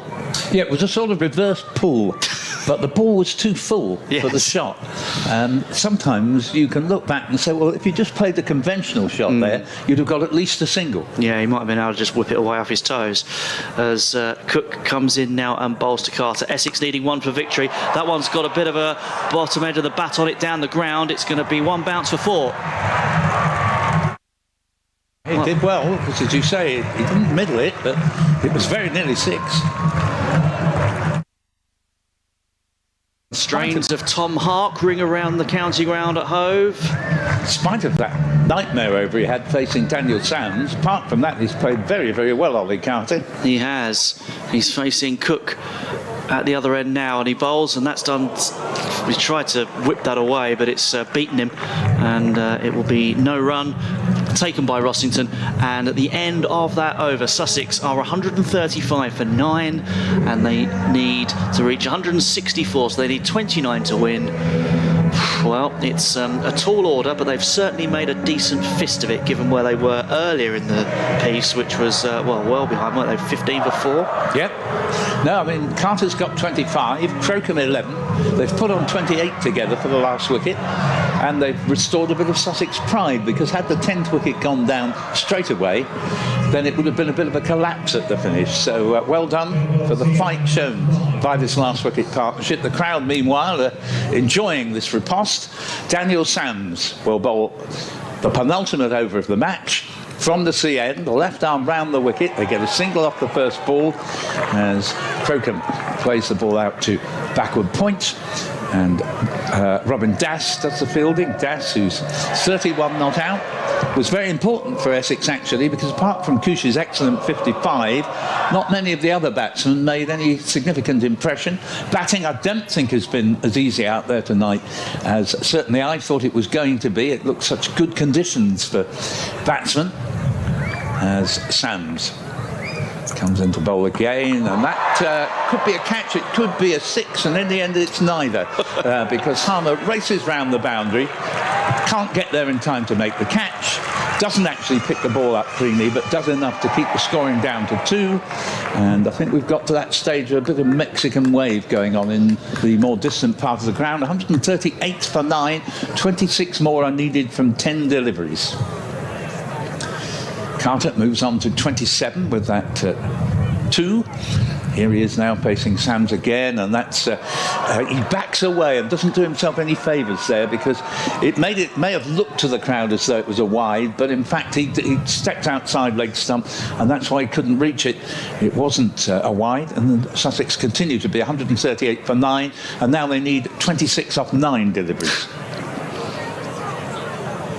Sams, in his second season with Essex as their overseas player in T20, Australian, left arm round in and bowls to Ollie Carter, and he's bowled, and that is the end of the game. And young Ollie Carter, very inexperienced, has made a thoroughly decent job here of giving the final score a bit more respectability for Sussex. They were 107 for 9. They were all out for 138.